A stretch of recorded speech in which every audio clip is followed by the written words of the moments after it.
bench, and in comes Slavi Spazov. So Hayes, Bridge, Hopper, Gubbins, Miley and Coker join him on the bench. Aldershot Town have made 4 changes from their 1-1 draw at the EBB Stadium against Braintree Town. One of them is Jed Meerholz coming out of the defence, with Charlie Penman, a loanee from the Brighton and Hove Academy, coming in. In the midfield, Dayan Tetek and Ryan Jones drop out of the squad entirely, with Kikan Rai, the first ever Nepalese professional player in England, and coming into the starting on the left, and Keane Anderson making his first appearance since August coming in. Cameron Hargreaves drops out of that midfield, and we expect to see Tristan Abrahams, who's looking for his first goal since the end of August, come into an attack. So we're expecting a 3-4-3 with Dewhurst in goal, Mullins, Jackson and Penman as part of a back three, Taylor on the right, Rai on the left, Anderson and Hill in the middle, with Thomas leading the attack, Abrahams on his right and Captain Barrett on his left. On the bench we see Nash, Widrington, Hargreaves, Henry, Gandor, Nelson and Claridge. There are a few specks of rain around Roots Hall amid the blustery conditions at Southend United. We know Aldershot Town have seen goals rain around in their opening 13 games, 55 in all. Will it be the same again today?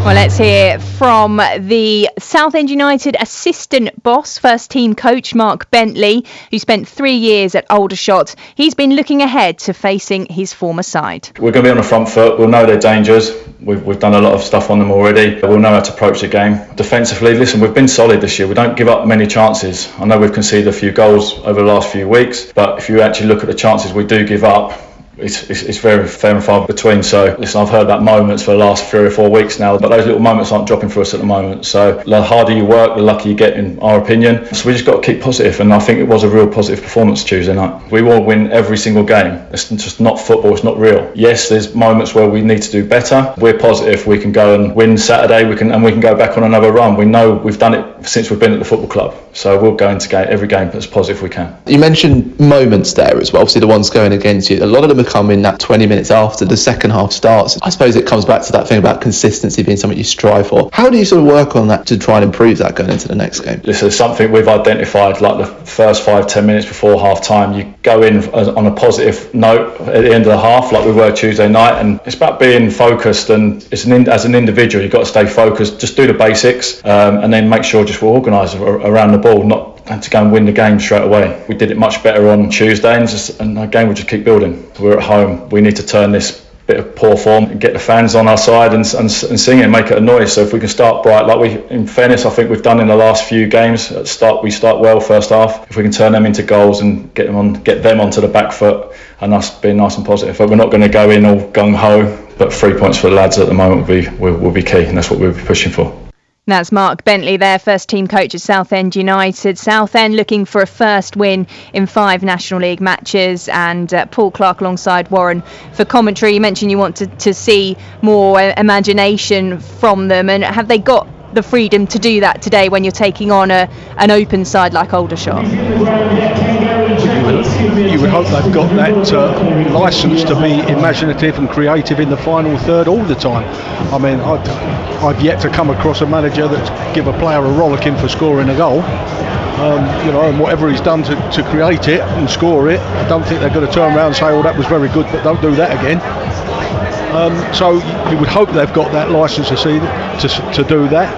I think the addition of Walker should allow for a little bit more imagination, because he's that much more mobile than someone like a Tom Hopper, for example. I was kind of hoping last week, and I think I said before the game, that Hopper and Dallas might be able to work up a partnership between them, but it didn't seem to work that way. So Walker's going to offer you something different. He can come short and pick it up and run at people, which I'd love to see. He can run behind and keep himself on side and go late and time his runs, which we know he's got in his locker as well. And then he showed at Boreham Wood that he can be sniffing around in the 6-yard box and pick up those bits and pieces as well. So in theory it should work.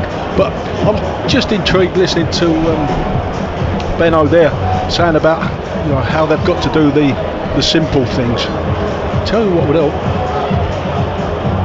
The simple things are sticking with people, marking people. I watched the game, or the highlights rather, of the Scunthorpe game and their first goal.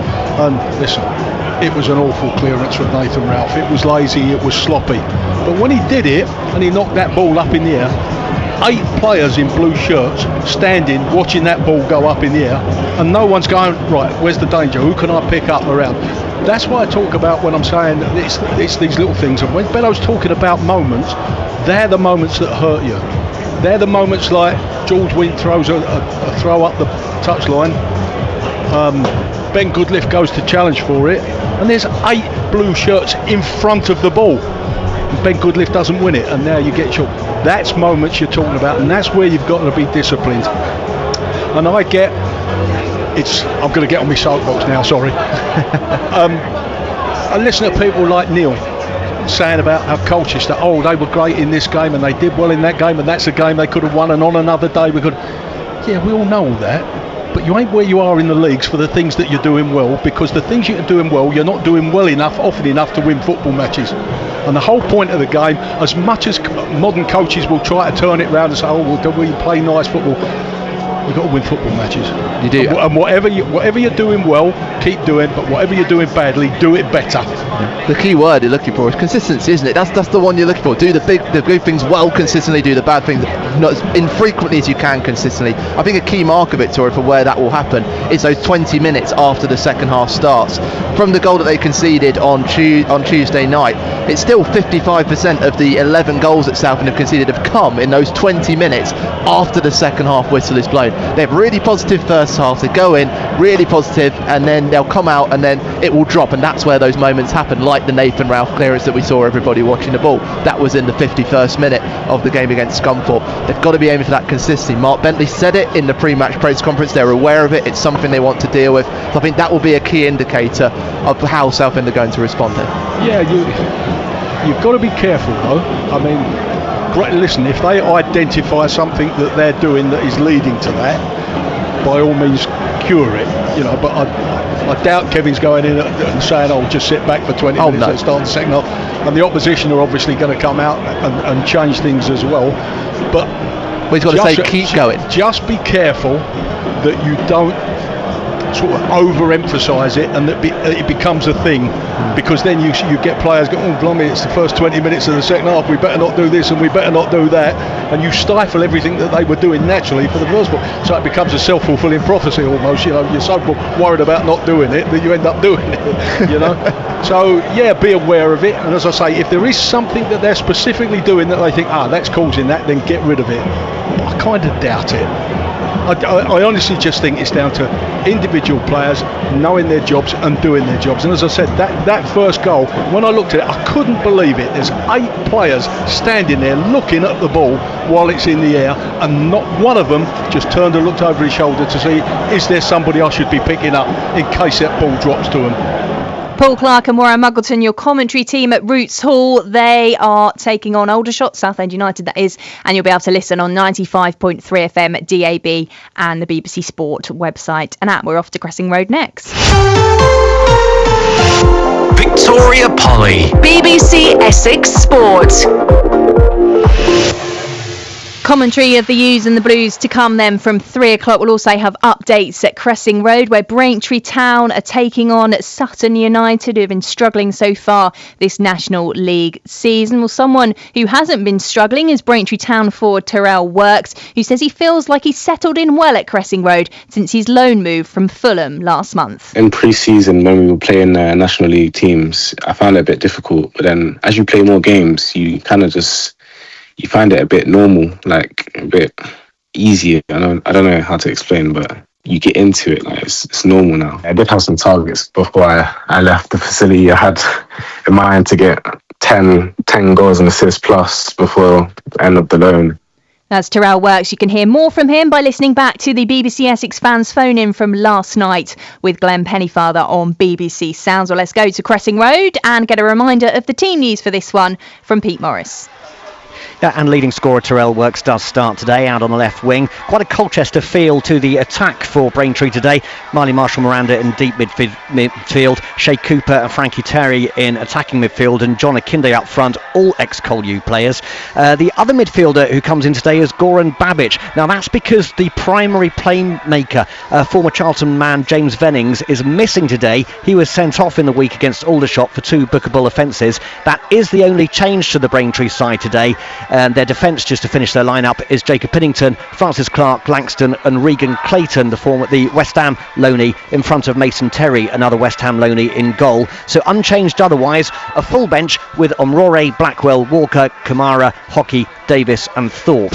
As for Sutton United, they're in an interesting position because they lost their manager a couple of weeks ago. Their caretaker manager left yesterday. Chris Agata, the former manager of National League South side Worthing, has stepped up today. He's only had one session with the squad, and that means the players themselves are going to have to very much stand up and do what they do by themselves. They're a 4-4-2 built around Will Simper, the creative midfielder. We probably remember him from his time at Canvey Island for Concord Rangers, in fact, in the National League South a couple of years ago. They've made one change in midfield with Odalusi coming in, former Aveley and other parishes of Essex in his background as well. My eye is also drawn to the bench where Noah Bhutan is there. Charlie Bell is Sri Lanka international, or rather De Silva, the Sri Lanka international, and Brandon Njoku, who was at Braintree in the promotion year just a couple of years ago. The weather here today is very, very windy and autumnal. The crowd is really huddling inside the stands rather than out on the terrace. It's one of those afternoons, but they will be hoping that Braintree can breeze to a win.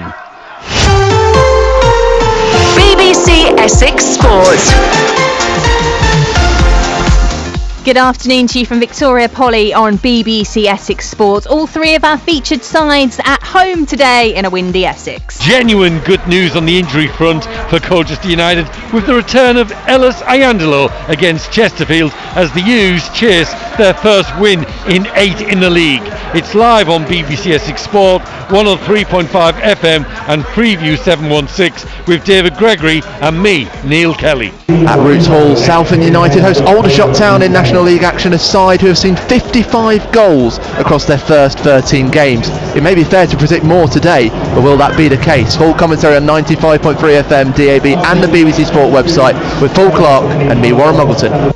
And I'm Peter Morris at Cressing Road, where there's an early season relegation battlefield as Braintree Town, 4th from bottom, take on Sutton United, 3rd from bottom. Updates to come throughout the afternoon. All that, plus we'll keep you up to date with the scores from elsewhere around the county. In the National South, Chelmsford City hosting Dorking Wanderers. We've got a number of our Essex sides in FA Trophy third qualifying round action as well. All the scores to come from those games. But time to choose your match here on BBC Essex Sport 103.5 FM and Freeview 716 for Colchester United against Chesterfield in League 2. Southend United against Aldershot is on 95.3 FM, DAB and the BBC Sport website and app. We'll keep you up to date with how things are going for Braintree Town against Sutton United at Cressing Road as well. You're listening to BBC Essex Sport and it's just coming up to 3 minutes to 3. BBC Essex Sport. Good afternoon everybody and welcome to Roots Hall as Southend United host Aldershot Town in National League action, looking to build momentum from their 1-1 draw in the week. You may not know this, but October the 4th is World Animal Day, and in that theme there are nature themes that can be drawn with both of these teams. Southend United, having made a start faster than a peregrine falcon, have been nipped at their heels and pulled into the chasing pack and start a game outside the playoff places for the first time since the opening day, as they look to avoid 5 without a win for the first time in 2.5 years. Aldershot Town have been carnivorous in their appetite for goals, with 27 to lead the way in the league, but equally goals have been finding their way into their net like a swarm of bees, with 28, the third worst defence in the league. And they look to go make it for the first league win in 4 games and a first win against Southend in 2.5 years.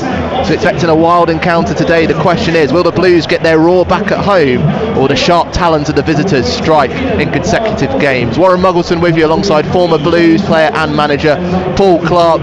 Paul, we've talked a lot about Walker coming in as the only change into this team, what he can bring, and this Aldershot Town side. You just feel like this is an opportunity for Southend to really go out here, get that momentum back, get some goals on the scoreboard. That's what the fans here want to see at Roots Hall. Yeah, what they want to see is an attacking performance. They want to see Blues for 90 minutes really go at the opposition. Obviously you're not going to be able to do it for the entire 90 minutes. There's going to be spells where the opposition have the ball and pin you back for a little while, but you really want to see Blues get on the front foot, and ironically that's when I think they're at their best.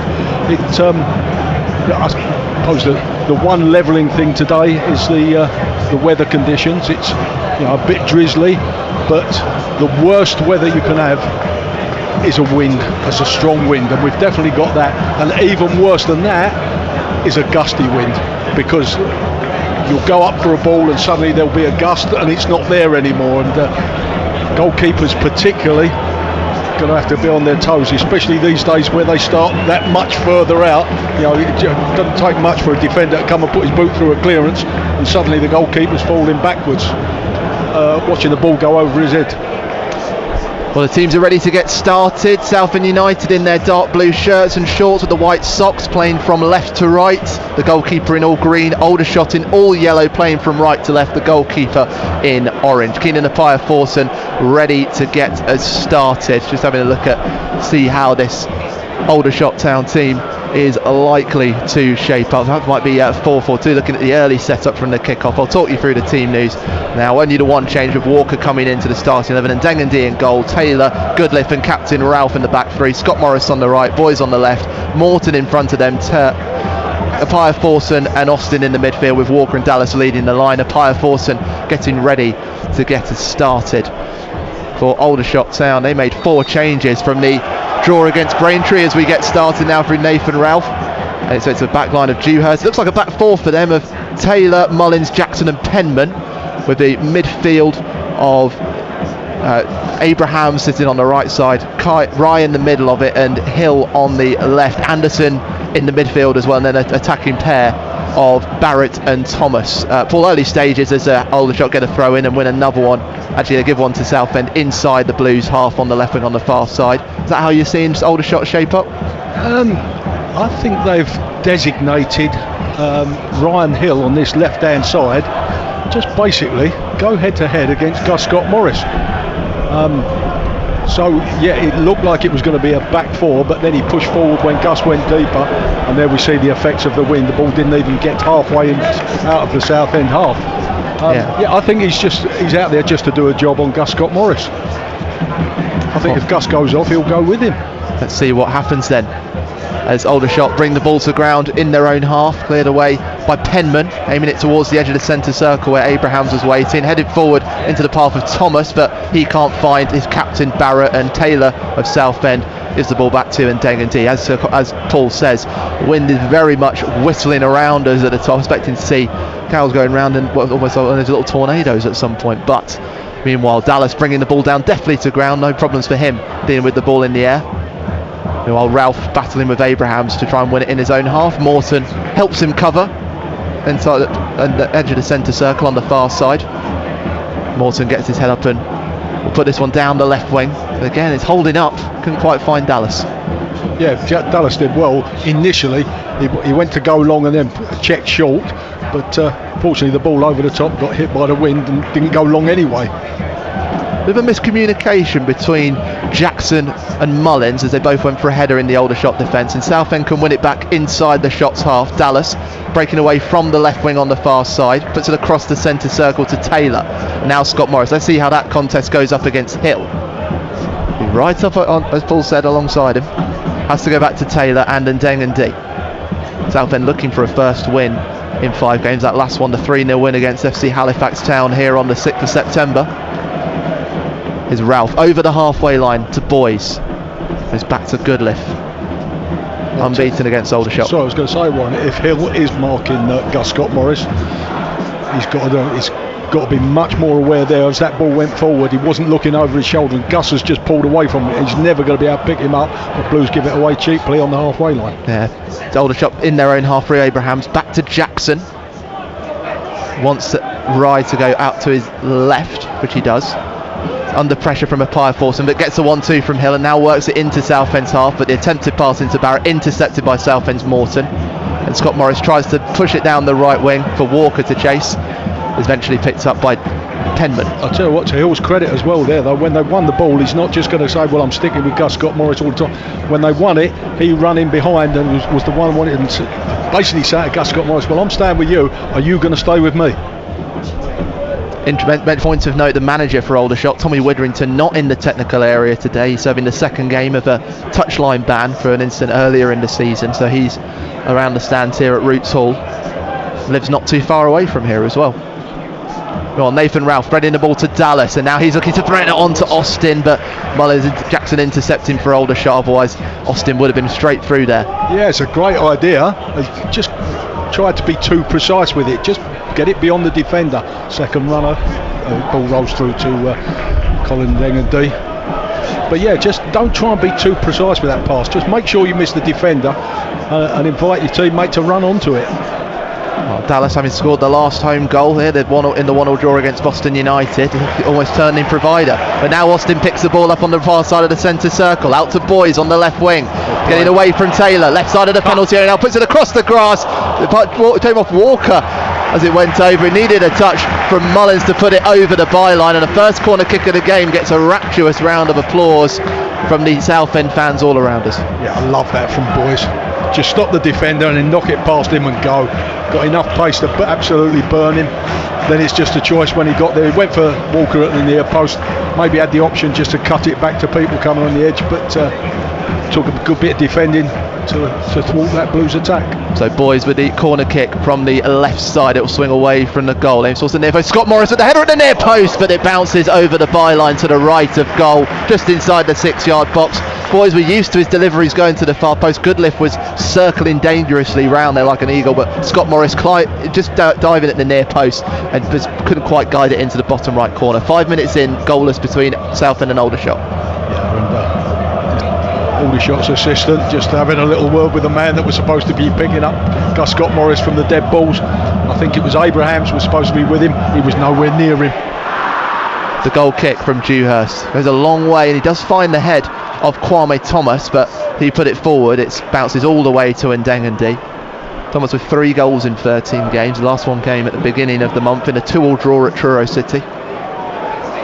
And while Taylor got the ball short from his goalkeeper, decides to give it back to him. Yeah, never look to play forward. That's better. Now open your body. That's it. Now play forward. Yeah, Taylor about 5 yards away from the halfway line, but it was wanted to go up against Barrett, but had to turn back. And Dengendy launching it forward, going for the direct route. Bounces over Walker's header. Pia Forson winning it with a header ahead of Jackson.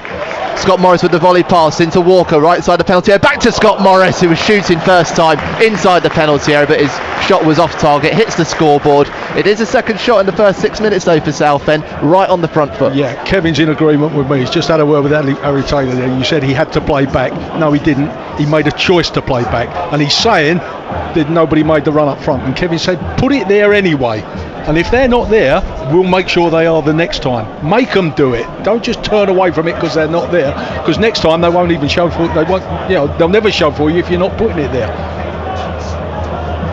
Harry Taylor making his 55th consecutive start. Colchester have taken an early lead against Chesterfield 1-0. That's on 103.5 FM and Freeview 716. We're on 95.3 FM, DAB and the BBC Sport website. Goal kick from Marcus Dewhurst from right to left for Aldershot. Ball takes a bounce before it takes off a good lift, but only as far as Barrett. Aldershot inside Southend's final third, but a Pia Forson nips it off his toes. There'll be a throw in on the left wing on this near side for Aldershot. Ryan Hill, the top scorer for Aldershot, to take this one. Scored his 4 goals across 2 games. Last one coming in August. Finds Abrahams with the throw in on the near side of the edge of the penalty area. Pressure from Scott Morris means that Aldershot have to go back to their defence. Jackson in the middle of it to Mullins on his right. He'll lift it down that right wing. Can't beat the head of Nathan Ralph, and Boys is there to pick it up and get himself in the right place. Under a bit of pressure from Archie Taylor of Aldershot, but is able to turn and wins a throw-in off of the opposition. Yeah, it was good work from Taylor there. Harry Boys did well in the first instance to win it, and then he was running back towards the corner flag. But good dogged play from Aldershot player to keep him under pressure, didn't allow him to turn out and clear it. So Blues just penned in that bottom corner at the moment. Harry Taylor playing his first game against the Shots in 3.5 years when he was at Solihull Moors. And their bench just absolutely slaughtering the fourth official, because they're claiming Harry Taylor is ripping the shirt off the guy when the ball's coming up in the air, and he does. He gets way too tight and he pulls shirts and pulls where people are. If there was VAR at this level, he'd never get a game. But here he is now. Wealdstone with a 1-0 lead over Aldershot. Ball Scott Morris spreading it through to a Pia Forson. Can't get it off of Rye though. Found a little pocket there, Scott Morris, to thread it into a Pia Forson between men in yellow, but Pia Forson couldn't sneak his way through. Yeah, it was a terrific pass. It needed that pace on it to get through that gap, and then it just required a better touch on the half turn to take it in and take it forward. Fair to say Southend dominating the possession in these opening 9 minutes. Morton gets his head up, puts the crossfield pass from left to right towards this near wing. It comes off the back of Scott Morris. He hadn't realised where it had gone, and he can't chase it before it goes off out that right wing on this near side. So an Aldershot throw in deep in their own half. Yeah, not the worst ball in the world. It ends up a 50-50, but if Hill's not minding his work, then Gus Scott Morris is on there on that diagonal. But fair play to Hill, he was doing his job diligently there. Hill's throw in is long, but only finds the head of Harry Taylor, who heads it towards Dallas. Gets a nudge in the back from Jackson of Aldershot, but gets it out to Morton, who followed it to the feet of Austin. It's just beyond the number 10 for Southend though, and it's picked up by Aldershot's Mullins, edge of his own penalty area. Well, about 3 yards wide of him, just gave him no chance at all. Crossfield pass from right to left, makes its way to Scott Morris on this near wing. Manchester United have taken a 1-0 lead over Sunderland in one of the two Premier League 3 p.m. kickoffs. All those scores on the BBC Sport website. Pass has gone beyond James Morton, but it's judged that Kikan Rai has conceded a foul on him inside Southend's half, so a Blues free kick. In his defence, I can see what Harry Taylor means though. It was Gus Scott Morris had the ball that time, but when he looked up, he saw Dallas and Walker, and they're just standing there looking at him. No, they don't want to see you standing still. They want to see you running short, spinning out like that. That's better from Dallas. Apia Forson turning up against Hill into Scott Morris, who's in field, and Arai again just nipping at the heels of Scott Morris, this time inside his own half, and it'll be a set piece opportunity for Southend.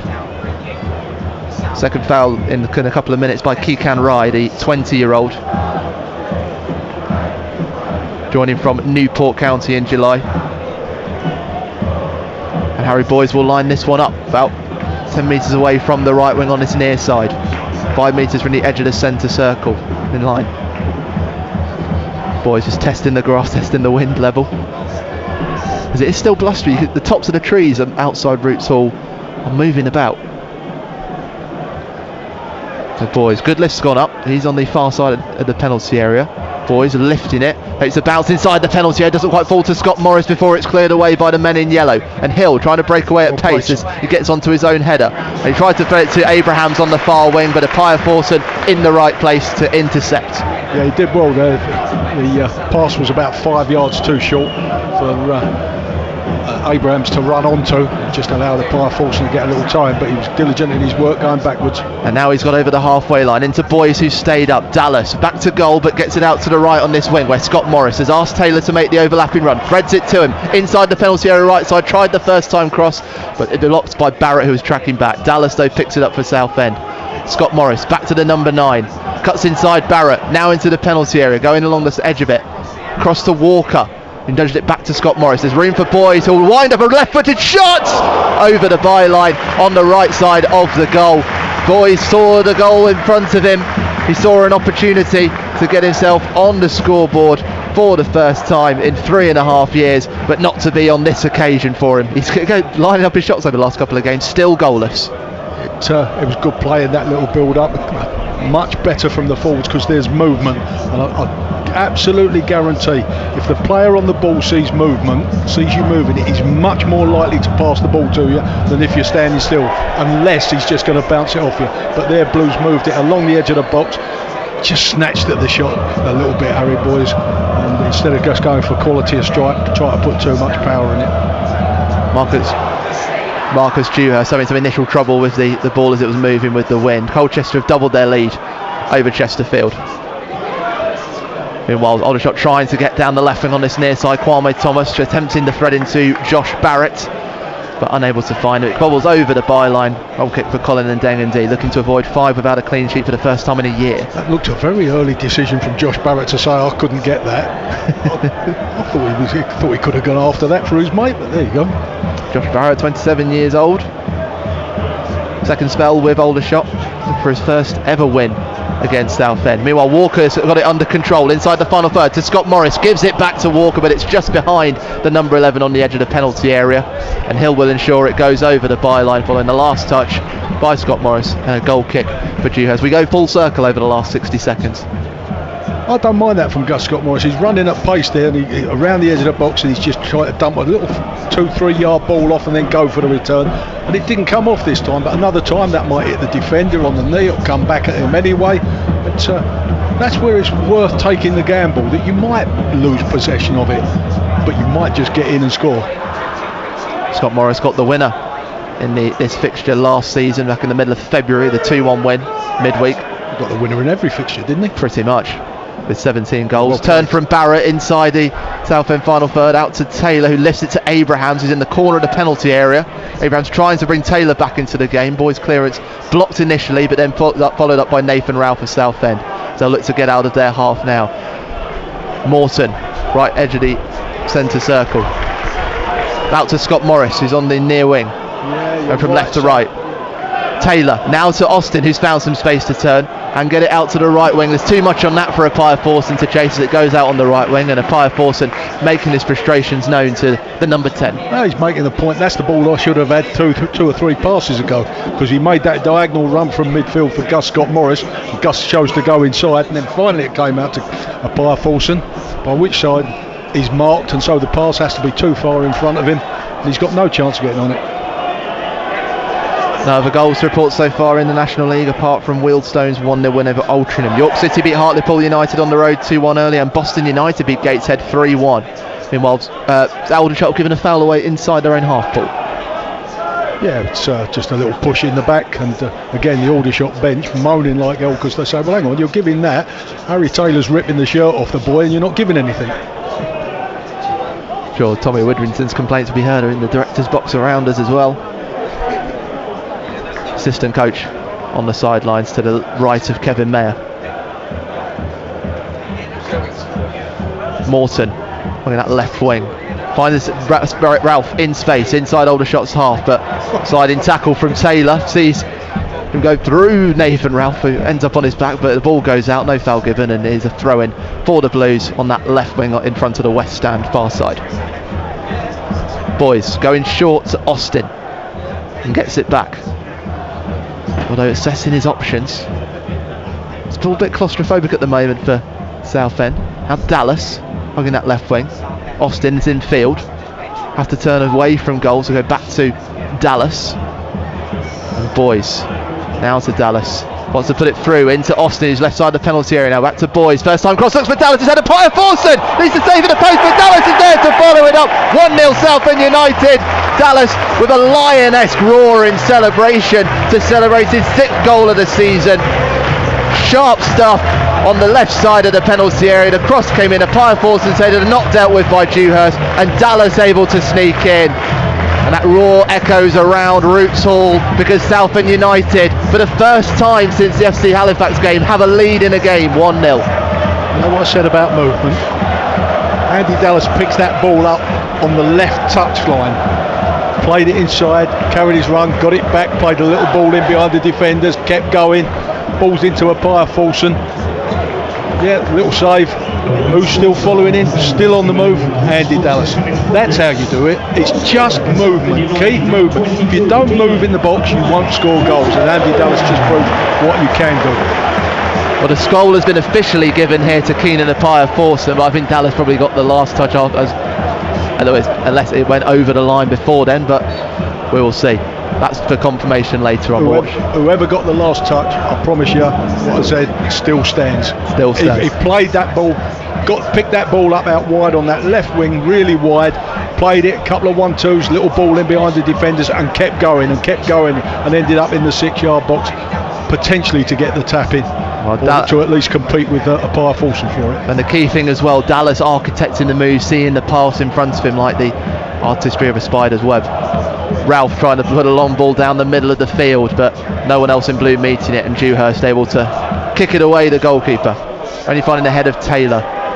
17 minutes on the clock, and now Southend on the move again. Appiah Forson out to the right side. Walker chasing this one on this near wing, but Penman trying to get it away, but comes off of Walker before going over the wing, and Hill will throw this in. That was good from Walker, kept the defender penned in, didn't let him turn out with it, and just as importantly didn't give the free kick away and allow him to knock it long. Throw in not dealt with by Southend, and Abraham's there first, gets it through the legs of Morton and now brings Barrett in, who tried to thread the ball into Hill on the overlapping run, but Goodliff intercepting for Southend, and it's eventually passed back to Ndengendi, who kicks it straight away. Jackson out to his right and nudged into the middle of the centre circle by Penman. Aldershot going from right to left. Rye has it taken off him by a Fire Forson, who's officially been given the goal. A long ball by Aldershot, doesn't find anyone in yellow. No, they will intercept in the middle of the field with Keane Anderson. First touch of the ball we've really seen from the man coming into the squad, turning from injury.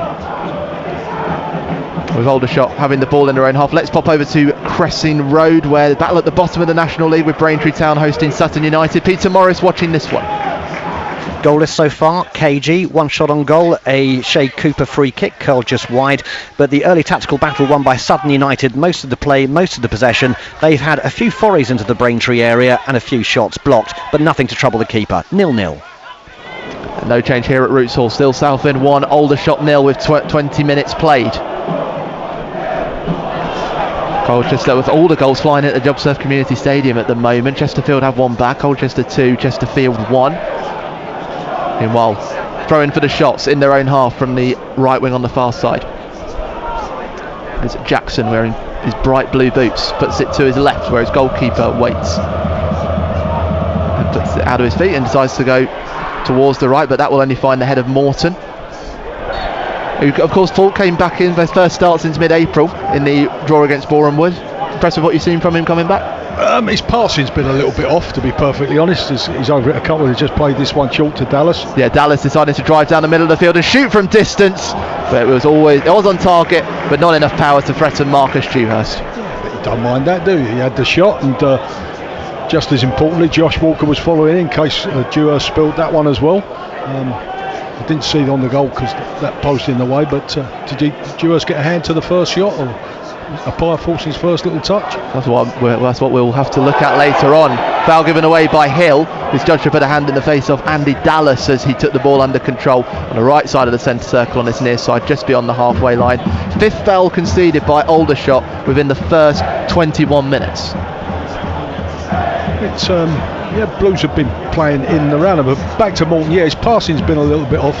I'm not surprised to see him come in because I think it's fair to say Cav Miley's been a yard short over recent weeks, and I was thinking maybe a run of games would get him into it, but Kevin's obviously decided to make the change, and now James Morton, who's been very, very patient, has got to take his chance. Morton lifting it towards the right corner on this near side, asking Scott Morris to keep it in. Hasn't quite been able to, according to assistant referee Michael Chard. So it will be a throw for Aldershot. Man in the middle today is Lewis Sando, first match officiating either Southend or Aldershot in his debut National League season. Long throw in, takes a bounce. Abraham's trying to bring it under control. And going up against Taylor, gets it through his legs, but Scott Morris sneaking in for Southend. Goodness attempted clearance down the right wing, does spin out, so it'll be another Aldershot throw, and they gain about 30-40 metres. Referee saying I would have given the free kick if the Aldershot player had come away with the ball. Thomas was trying to turn with it, and he actually got away from Taylor, and the bench was all over it. Referee saying, yeah, I saw it. But throw in finds the back of Thomas, but Abrahams can't get it off of Southend's Goodliff. His long ball down the right wing is met by the head of Jackson, and Hill heading from left to right into the path of Mullins, trying to get away from Southend's Austin. Has Taylor hugging the right wing on the far side into Keane Anderson. He gives it back to Jackson. A nervy moment as Dallas was trying to put some pressure on him for Southend. Penman lifting it to Barrett, finding space inside Southend's half, but back to goal. Has to go back to Hill, and Walker will give away Southend's first foul of the game. 5 yards beyond the halfway line, the left wing near side, bundling into the back of Hill. First free kick opportunity for the shots. It was just clumsy as much as anything. He was trying to get back. They've taken it quickly, and they found Abrahams on the left side of the penalty area. Gets away from Ralph, but it has gone over the byline. But the last touch did come from the Southend captain. So a corner kick for Aldershot Town, left corner on this near side. Barrett to take it right footed, he'll swing towards the goal. Josh Barrett scored in the last game, that 1-1 draw against Braintree Town, to open the scoring. In this wind, anything could happen with this. Yeah, it's in front of the South Bank, who look well protected from the blustery conditions. So Barrett puts his hand up. Yeovil 0, Borehamwood 1. Now Barrett is adjusting. Here's for the far post. Oh, and it's a bit of a bundle on the goal line. Has it gone in? It's an absolute mess. Somehow, as all the players come away, Colin Ndengendi is over the ball. It looked like absolute chaos. The ball looked like it was going into a Colin Ndengendi's net, was nudged away from the goal line. There was an absolute scramble from players in yellow. I thought they might have got the ball into the bottom right corner, but Ndengendi landing on top of it. And now Southend looking to break away.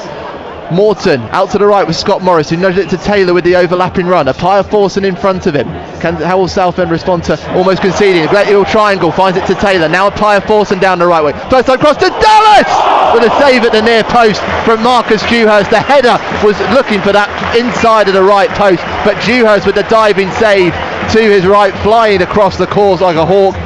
Well, from one end where Ndengendi managed to get on top of the ball to another with a big chance.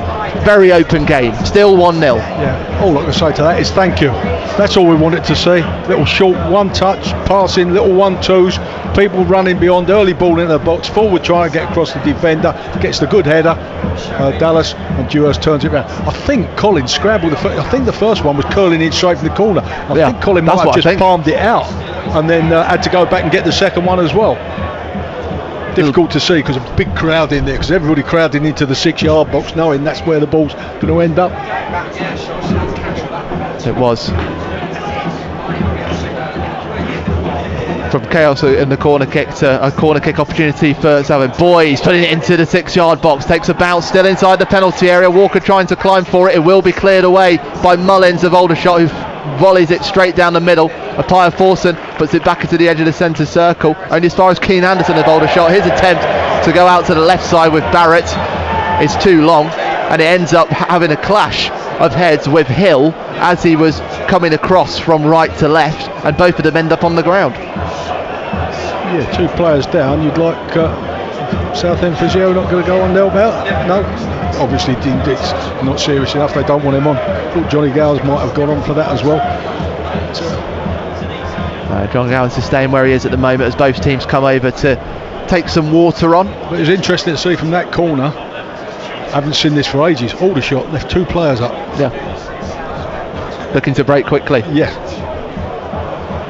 Woking taking a 1-0 lead against Truro City. Well, it could be argued that's why they concede so many goals. But well, as I say, it's quite incredible about the amount of goals that they have, averaging 4.23 goals a game, 55 total. They've only failed to score once in the 13 games, the 2-0 loss at Carlisle United. It's the most goals of any games involving teams in the top 5 leagues of English football. Of course, National League had a bit of a head start on the likes of the Premier League.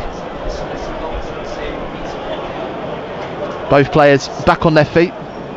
Hill will have to stay out of the action temporarily, make sure he's okay. So Aldershot temporarily down to 10 men. We'll restart with a Southend throw-in on their right wing on this near side, 10 yards away from the halfway line. BBC Essex Sport with you, 27 minutes on the clock at Roots Hall. Southend United 1, Aldershot Town 0. Nathan Ralph to get over the halfway line. Great opportunity for Gus Scott Morris to sneak in the next 30 seconds because his shadow has left him. And that's why he's got his hands up, desperately wanting to get the ball. It'll eventually make its way from left to right. Both the Aldershot managers gesticulating to show that he's in space. And it goes back out to the left. Look, they're frantic. Look, they're desperate to get Hill back on. He's looking at Gus Scott Morris standing in 20 yards of space, going, look. But now he has it. Out to Taylor, but Barrett's out there covering. Now to Scott Morris, trying to get it first time to Apia Forson, but Aldershot's Barrett intercepting, and they have to go back to Goodliff. And furious calls from the assistant manager onto the 4th official, Jake Wilmore, as Hill eventually makes his way back onto the pitch. Yeah, to be fair, Barrett did well there because he took responsibility for Gus Scott Morris in the end. He was barking at him. Goodliff into the Aldershot half. Attempt to find Apia Forson, but intercepted by Hill, who's driving away from Apia Forson from left to right, still inside his own half, but Apia Forson works him back to Taylor. That gets a warm applause. Mullins lifting it down the right wing, and as far as Nathan Ralph's head, but the offside goes against Tristan Abrahams. So an opportunity to restart for Southend on their left wing far side. Yeah, terrific. Dogged work from both Hill and Depaya Fulton there. Both competing for the ball and working both really hard, the pair of them. Scott Morris lifting it down the right, looking for Dallas to bring it under control, which he does. Should be a yellow ball. There's a bit of a pause from the assistant before he puts his flag up in favour of Aldershot, so they'll get the throw in on this near side. Southend 1, Aldershot 0. 95.3 FM DAB and the BBC Sport website. Don't forget Sport Extra will be on Monday. We'll be back for a sports show on the 7th of October. EFL Trophy action. Thomas brings it under control inside the Aldershot half, but it comes to the feet of Scott Morris. It'll fall to Dallas now, who puts it across from right to left outside the penalty area on his left foot with the shot. Rolls off of Mullins, out to Boys! Again it deflects off Mullins, who will clear away. Two big moments for Southend to threaten it on a second occasion, but not quite able to, thanks to Maxwell Mullins. Now Ralph into the penalty area on the left side. He's gone a really long way, the former Aldershot man. A couple of step overs, tries to put the cross in, but this time Jackson putting his body on the line for Aldershot as they clear away. Yeah, he ended up running it too far, so in the end all he could do was try to cut it back in the hope that someone's running as the lad overruns it. Morton wins it back, and now Walker combines with him. Dallas driving towards the penalty area. Was it out to Morton? Too much for him though to get onto it. If it had been a little bit less weight on it, would have been a perfect opportunity for Morton to attempt to strike, but he gets it back from a Pia Forson. Southend still in Aldershot's final third. Dallas outside the penalty area. Scott Morris back to goal, has Morton in support, shoots from distance. It also to the deflection. Austin's there, and his shot just to the right of goal. Well, Morton has not scored for a very long time for Southend United. He has to go back to February 2024. He's shot from outside the penalty area, forced to save out of Dewhurst. Austin trying to follow edge of the 6-yard box. It's taken a touch off an Aldershot man before going up. Corner kick for Southend. Half an hour, still 1-0. Yeah, good shot, decent save. I wasn't 100% certain that Boys couldn't have hit that one first time when it came into him. And Dallas, I thought he had a shooting opportunity, but I think Gus Scott Morris has got a clump round the ear hole or something. But might be something in his eye. Yeah, Dallas, it was a shooting opportunity, and he ended up hitting the pass as hard as he hit a shot. So Boys to line up this one. Had a couple of shots on goal. Can he do this corner kick from the right wing on this near side? Aims for the far post. Is the header of Jackson to get it away, but the foul's already been conceded on Keane Anderson. So a restart for Aldershot inside their own penalty area. Yeah, Anderson, the man designated to pick up Gus Scott Morris, got his body in the way, and Gus just floored him. The referee spotted it. Keane Anderson. Last hit on the 25th of August. It's played down the left wing for Abrahams to get onto inside the penalty area. Cuts inside, puts it across to Barrett, who's trying to twist and turn and shoot with the right foot, but it comes off the body of James Morton. Bounces out right side of the penalty area. Taylor's up there to collect it. Aldershot on the attack. Barrett with the cross, looking for Kwame Thomas. There's a couple of tumbles on that left post, but it will go over the byline. I suspect it'll be a goal kick. Thomas is staying down. It just shows that you can dominate the game, but they have got that threat going forward, and but that has been the theme, hasn't it, for Southend? They've had opportunities going forward, but then they've been limited ones against them, and then they've been taken by the opposition. Yeah, they'll be disappointed they didn't convert that chance when it was rolled across to Barrett. Just one touch out of his feet and he side foots it in. But then when that ball come to the far post, I'm going to love watching that again on the highlights, because I'm not entirely sure Nathan Ralph didn't just run into the lad and nudge him away from goal as the ball come across. And not too many complaints about it, and thankfully centre forward Thomas is up and moving again. I think he might have clattered into the post. I think so. He's holding his left hip, which is where he was going into from the left side of the goal. I thought he was helped on his way a little bit, shall we say. Could be wrong. It was like human Jenga as they all clattered around the left upright. The goal kick from Ndengendi bounces all the way out. It'll be a throw-in for Aldershot. 32 minutes on the clock. Southend 1, Aldershot Town 0. Manchester United have doubled their lead over Sunderland, leading 2-0. While Hill with the throw-in for Aldershot finds the head of Thomas. Ball bounces before Hill brings it under control. And it's taken a touch off the Aldershot left winger. And Southend with a throw-in inside the Shots half on this near side. Scott Morris gets it back from a Pia Forson, who opens his body to find Dallas. And foul conceded by Dallas on Hill. Went over. There'll be a free kick for the Shots in their own half. Gus Scott Morris took that throw, threw it 5 yards. James Anderson couldn't make a ball swerve that far over that distance. The wind got hold of it over that 5 yards. It started one side of the teammate, ended up the other side of him, and he only got 5 yards. And a soaring trajectory from the goal kick by Dewhurst, far too long, much than he wanted on that one. Again, a nod to the blustery conditions around us at Roots Hall. Southend with a throw in their own half on the right wing on this near side. Scott Morris launching it forward. Penman heading it, finding Morton. Gets into the feet of Austin. Southend trying to create something inside the Aldershot half, but just need to bring it to ground at the moment. This ball bounces through Rye. It's into the path of Southend's Austin. And now Pyer Forson and Scott Morris bring it out to the right wing. Lifted by Scott Morris into Warco's outside the penalty area. The clearance as far as Andy Dallas of Southend. Pass into Boys, not quite hard enough, and Taylor able to intercept for Aldershot, breaking down the right wing on the far side. Ralph in front of him as Abraham's infield. Taylor continuing, gets his cross in. Did find the 6-yard box with impressive work actually from the 22-year-old to get a cross away, but never threatened Ndengendi. 1-0. He did very well, and he'll just be disappointed that couldn't cut it back maybe another yard, which would have given Thomas the chance to run across the goalkeeper. It was an easy catch for Colin Ndengendi in the end. Scott Morris trying to lift it into the Aldershot half, and actually a ball has found its way to Andy Dallas, who wins a foul off of Maxwell Mullins, who was breaking through the middle of the Aldershot half, and Max Mullins nipping at his heels once again, and the 6th foul conceded by Aldershot. Might be a first yellow card of the game. Just a word. Warning, yeah. We'd expect Lewis Sando, the referee, to be a disciplinarian. Spent 6 years in the army. So a free kick for Southend. Boys standing over this one. Scott Morris having a light-hearted debate.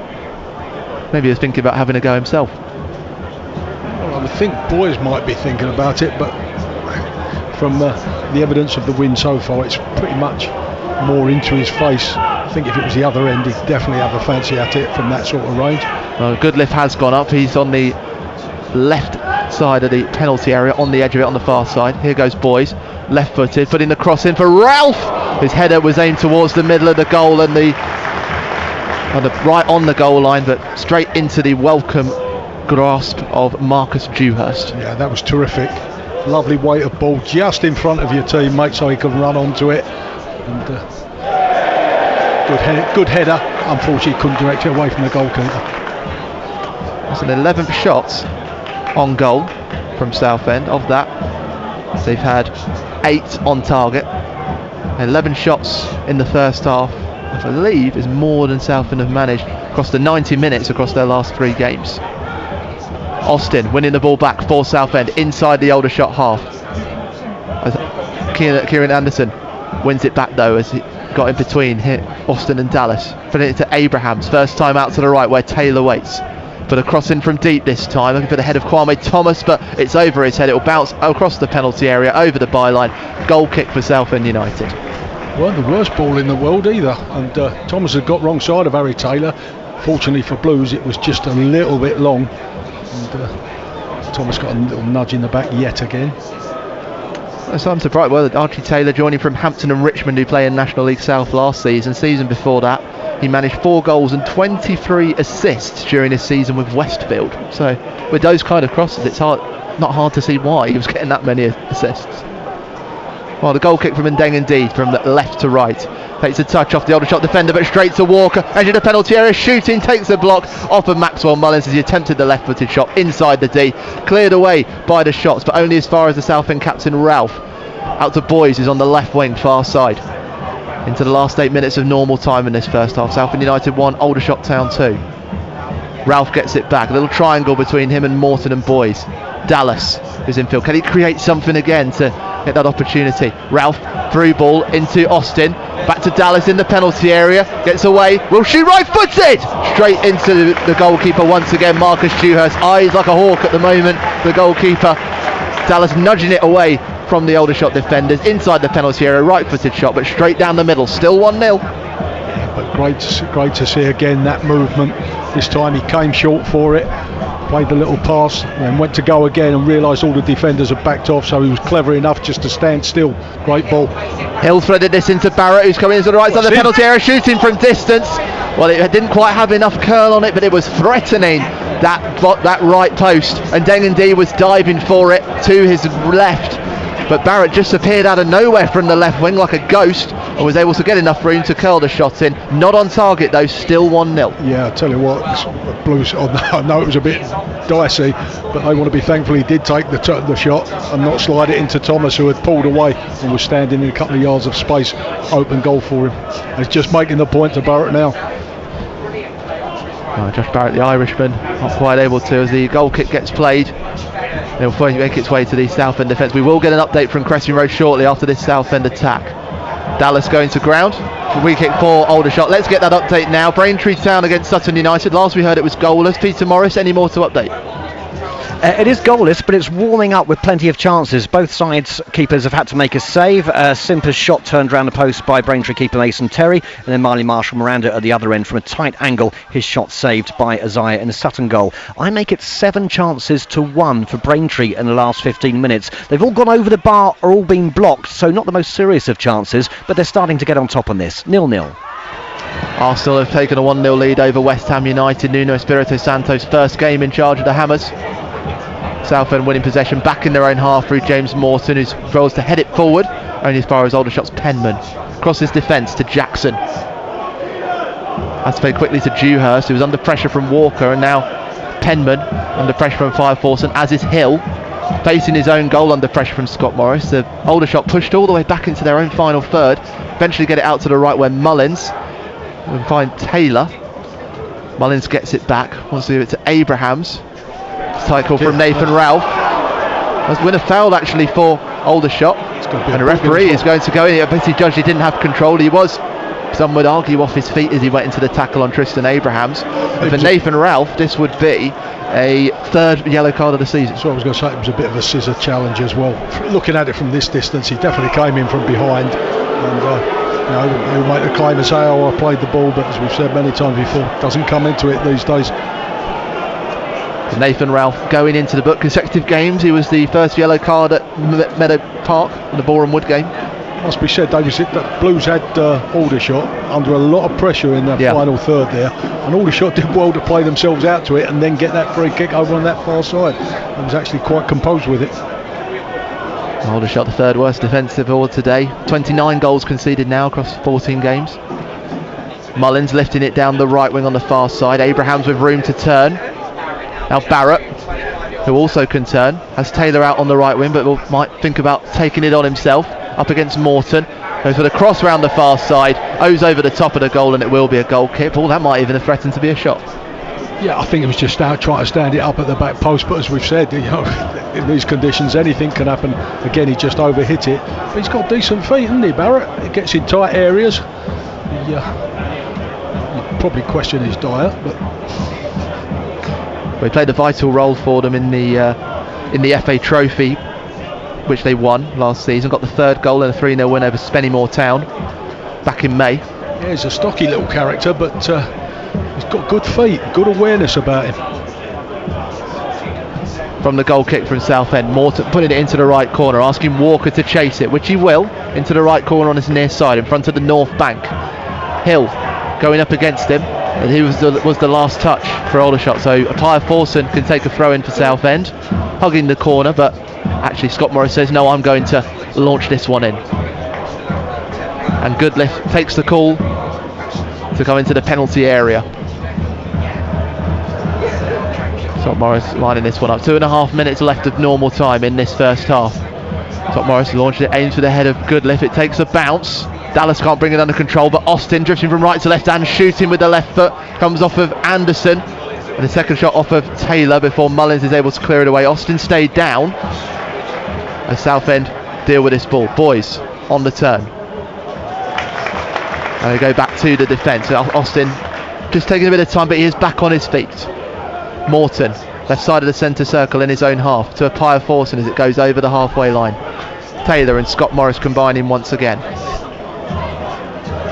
Taylor making a 55th consecutive start for Southend United in all competitions. Out to the left, Ralph lifting it for Austin to bring under control of his chest to get away from Mullins of Aldershot and back to Boyce. It's well done by the number 10. Gets it back. Ball cut inside and thread a ball into the middle, asking Dallas to get that one on the left side of the 6-yard box, but too much whip on it for him to chase, and Dewhurst will pick that one up. Still 1-0. Taylor's taken a very deep position. Fortunately, he's been given the time by Aldershot to get back in that position as Barrett goes over the halfway line on the right wing.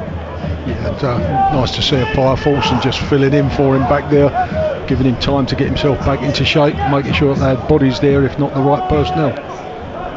Lines of communication coming clearer for Southend. As Rye threads it down the left wing on this near side. Taylor getting there ahead of Thomas, and we'll get it back to Ndeng and D.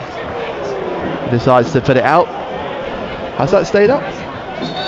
Oh, Kevin Mayer's been working on his touch with those high balls, Paul. Listen, I'm not going to criticise his touch. He was criticising Colin for knocking out a play there, and I think it might be a little bit harsh because he's trying to get as much distance as possible in this wind as well. So I think a ball going out of play 10 yards just short of the halfway line is probably not the worst crime in the world for the goalkeeper. Yeah, wind starting to billow now. Any long hair starting to show the direction of it. It makes its way from the north. Meanwhile, Aldershot with a throw in, the left wing near side, aimed towards Kwame Thomas. He managed to guide the header into the penalty area, but Ralph covering as he cleared it away. As far as Mullins of Aldershot, who's into Southend's half, forward to Rye. On his right is Anderson and Barrett. And now we'll see how much stoppage time. 2 minutes of additional time in this first half. Still 1-0 between Southend and Aldershot. The Blues leading the shots. First time they've been leading the game since in 5 games. Ball makes its way out to the left wing. Aldershot enjoying some possession towards the end of this half. Hill's able to turn away from Scott Morris. Driving towards the penalty area, puts it towards the middle, and straight into the feet of Nathan Ralph, who cleared it first time, which brought the ire of Kevin Mayer, and Aldershot able to win it back inside Southend's half. Yeah, that's lazy defending from Gus Scott Morris as well. I mean, I know it's 30 yards away from goal, but you can't let the lad just go ghosting past you and then run away from you, because that just means now he's got to run at the defenders and someone's got to make their mind up coming outside. Just stay with him. Just block him off. Work that little bit harder in front of him, just so you can't go past him. Mullins lifting this ball towards the edge of the penalty area. Taylor heading it away for Southend. Falling to Kikan Rye. Out to his left is Hill. Plenty of space for him to line up across. Heading towards the edge of the penalty area. Now into it. Puts it across at the far side. Taylor's waiting to put it across. And Deng and D, they will climb inside his own 6-yard box to collect it like a pearl. And there is time for the goal kick according to Lewis Sando. No shot from that one. Only 3 shots in this first half from Aldershot. 2 of them on target. 1 of them requiring a save. As the kick makes its way out to the right side. Goes straight out. Referee still says there's more time as we got 30 seconds left. 4 goals at the JobServe Community Stadium. The U's with 3 of them in a 3-1 lead over Chesterfield. Don't forget that half-time reaction coming. Rochdale leading Forest Green Rovers 1-0. Forest Green, one of the 2 unbeaten teams in the National League alongside Scunthorpe United, who kick off later today. Handball going against Scott Morris inside his own half, 20 yards out from the byline, hugging this left wing. That's a throw-in. Comes to Rye. His touch is heavy though. Dallas able to sneak in. Southend were calling for a foul. They win it, and that will be the last action of this first half. It's been a very positive one for Southend United as they lead Aldershot Town by a goal to 0. 12 shots on goal in this first half. The crucial one coming after 17 minutes. A well-worked move down the left wing. Harry Boyd's cross met by a Pyre Forson who aimed his header for the bottom left corner.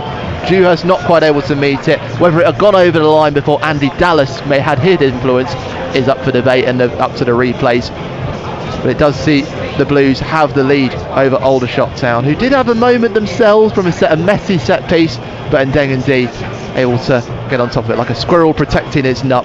Paul, very quickly, this Southend team building a lot on what we saw in midweek. Yeah, listen, we asked for more movement, more imagination up front. We got all of that, and that's resulted in that number of shots that you've said.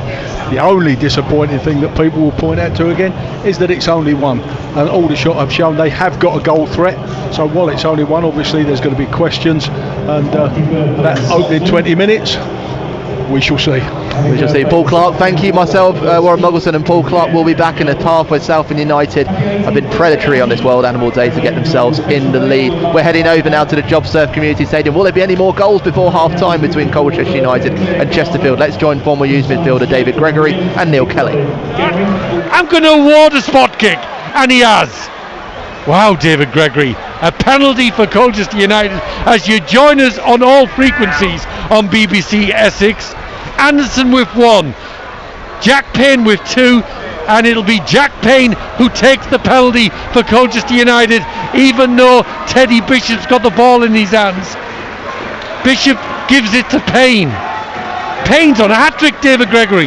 Yeah, he is, and he'll be keen to make sure he gets good contact on it, and going through his mind what I did last time, what I'm going to do this time, and he'll know, he'll have that decision in his mind already, I'd imagine, Jack. And he's a player that I believe they practice penalty. All the people that might take penalties practice in training, and he'll know exactly where he wants to do it. Chesterfield trying to Jack Payne with the penalty for Colchester United deep in stoppage time. Already 3-1 up. Jack Payne gets a hat-trick, his first ever hat-trick, of course, for Colchester United. Never in doubt, sent the keeper the wrong way, and they use a 4-1 up, but extraordinarily far from flattered. They could have had 6 or 7 in this first half, and they put Chesterfield to the sword. The game ain't over, but 4-1 up. What an advantage, and what a story. Penalty won by Bishop, 3 for Payne, 1 for Anderson. Colchester United 4, Chesterfield 1. Yeah, let's go back to actually the winning of the penalty as well, because once again Teddy Bishop's getting the ball. Players think that they can have a nibble at him with a touch and a leg in there. And the ball, he moves it, gets past them, breaks that line again, and he goes in front and across Stirk. And then just make sure that the only way Stirk can get to the ball is by fouling him, and he falls for it, and Stirk does try and get the ball, takes Teddy out first before he gets anywhere near the ball. The referee's right on the spot. I'll give him credit for that. He was on the spot on that one, and gives the spot kick, and then Jack's nice and cool. He waited until the keeper was back on his line, waited till the referee. So you always knew that it was going to be a composed finish from Jack Payne, and he puts it away for what is a deserved 3-goal cushion now. Hear that, David Gregory's not wrong. Deserved 3-goal cushion. I said it in the commentary. Harry Anderson's got 1. He could have had 2.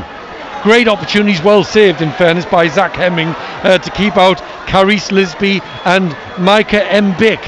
But 3 from Payne, 1 from Anderson.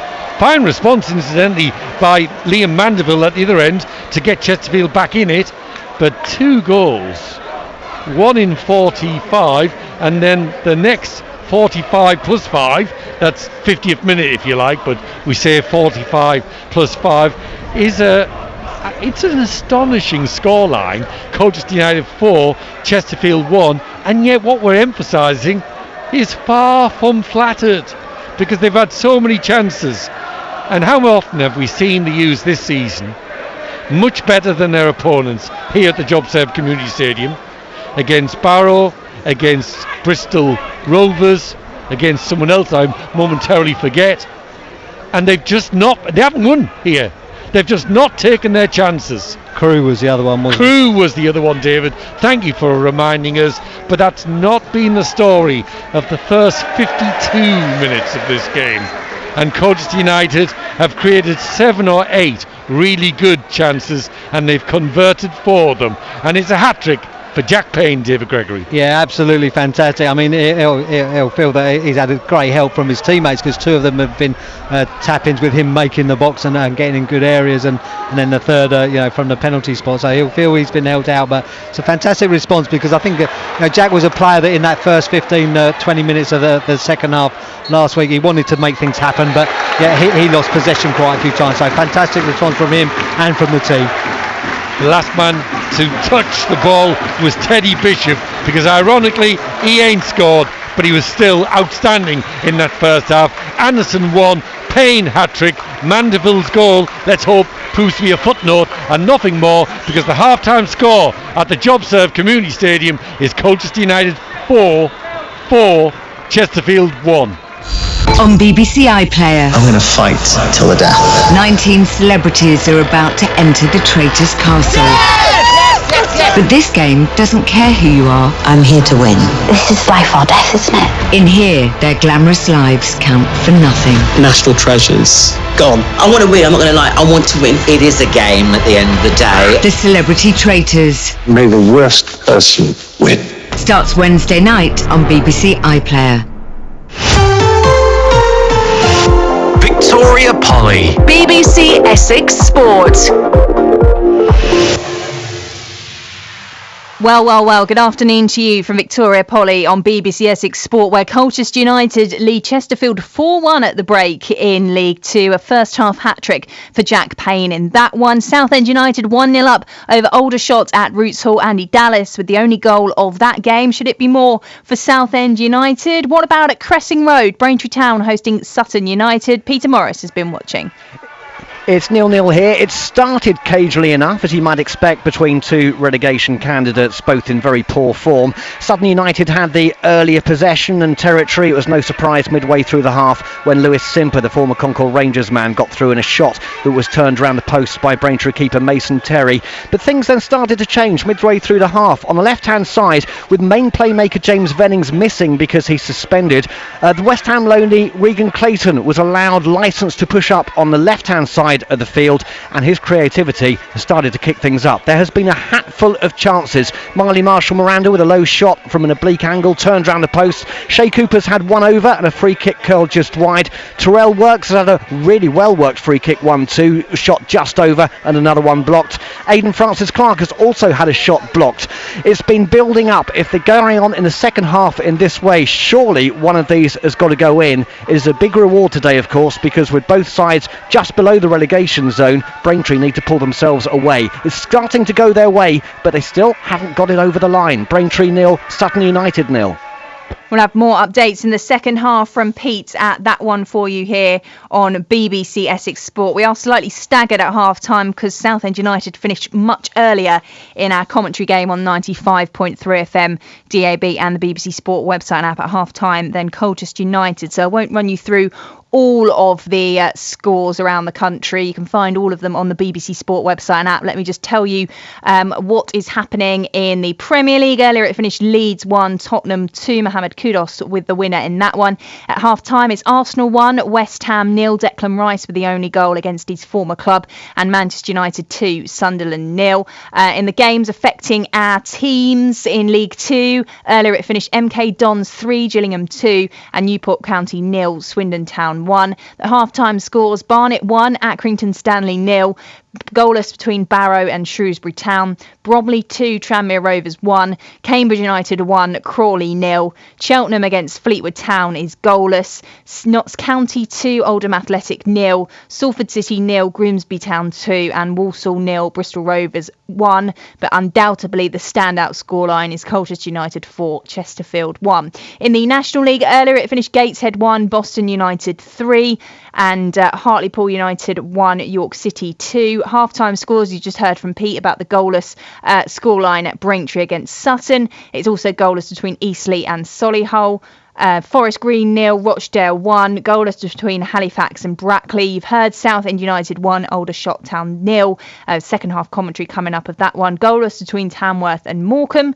Wealdstone 1, Altrincham 1, Woking 1, Truro 0 and it's Yeovil 0, Borehamwood 2. Scunthorpe against Carlisle coming up at 5:30. Scores locally for you. Chelmsford City are 1-0 up in their home match against Dorking Wanderers in the National South so far this afternoon. They are 10th in the table going into that one, and I was just going to tell you who has scored that goal. It came very early on for Chelmsford City.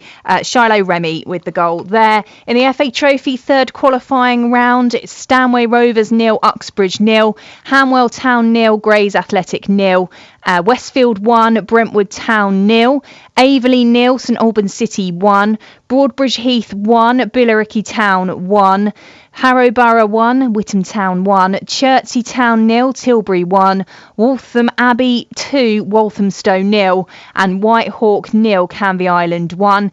The games in the Isthmian North not involving the sides who are playing in the FA Trophy. Bowes and Pitsea 3, Cambridge City 0, Concord Rangers 0, Wroxham 1, Felixstowe and Walton United, the leaders at the top of the table 0, Heybridge Swifts 0, Malden and Tiptree 1, Brantham Athletic 0, Mildenhall Town 2, Takeley 1, and Redbridge against Brightlingsea Region is goalless so far. Don't forget you can get in touch with us across this afternoon by getting in touch on the text 81333. You can also WhatsApp 08000 321 333.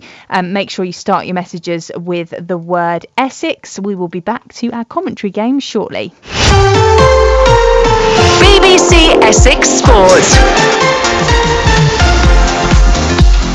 Good afternoon to you from Victoria Polly on BBC Essex Sport, where Colchester United lead 4-1 at the break, and it could have been more. Back to Arujo, onto Bishop, gets between the challenge of a couple of players, onto Jack Payne, picks out Lisby with the early ball in, and converted at the far post by Harry Anderson, and it was wonderfully worked by Colchester United.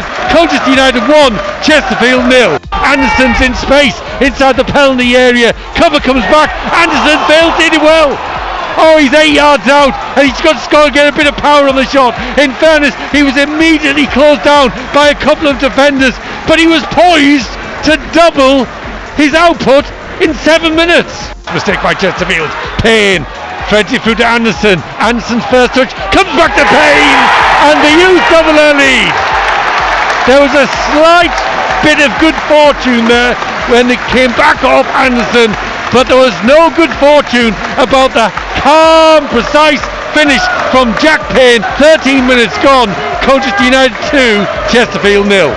Laid off to Gordon, far side of the penalty area. Tanton keeps it alive, and Chesterfield with their first shot convert through Liam Mandeville, the former Colchester United loanee. A cross shot beyond Matt Macy, and after 20 minutes it's the Youth 2, Chesterfield 1.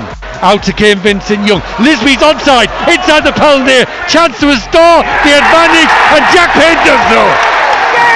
I thought Lisby might be going for goal, but no, Payne was in a better position, and he has got a brace this afternoon. Colchester United 3, Chesterfield 1.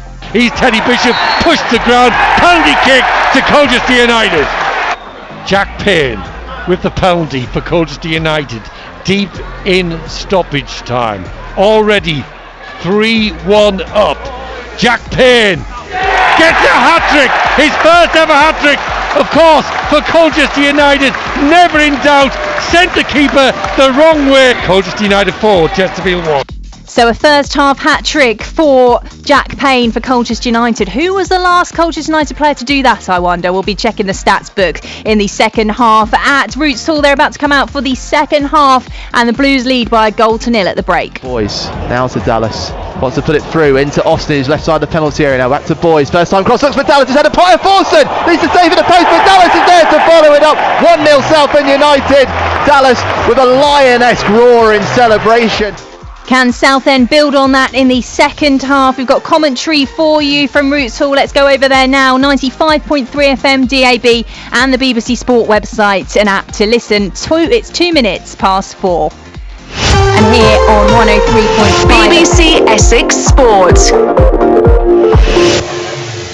Thank you very much, Victoria. Yes, we're ready to get started again. Perfect timing as you join us back at what continues to be a blustery and cloudy Roots Hall, with Southend United leading Aldershot Town by 1-0.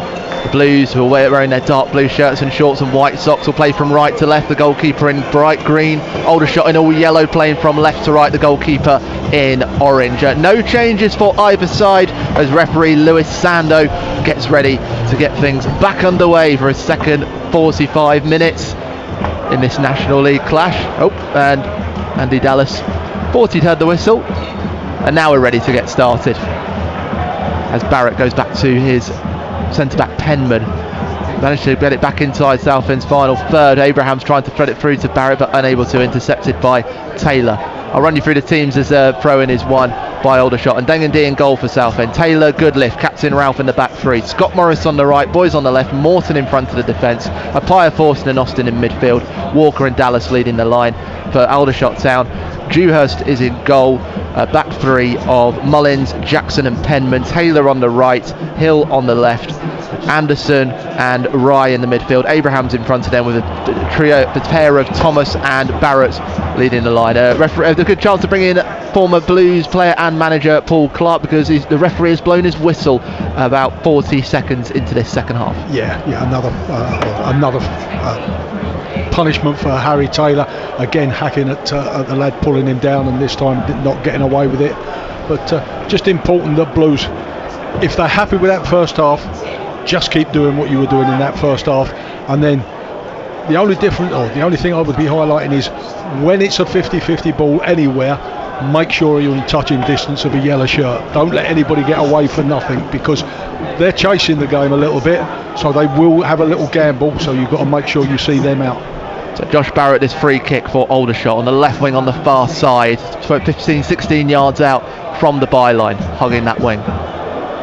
Barrett standing over it, wearing his yellow undershirt and his silver boots.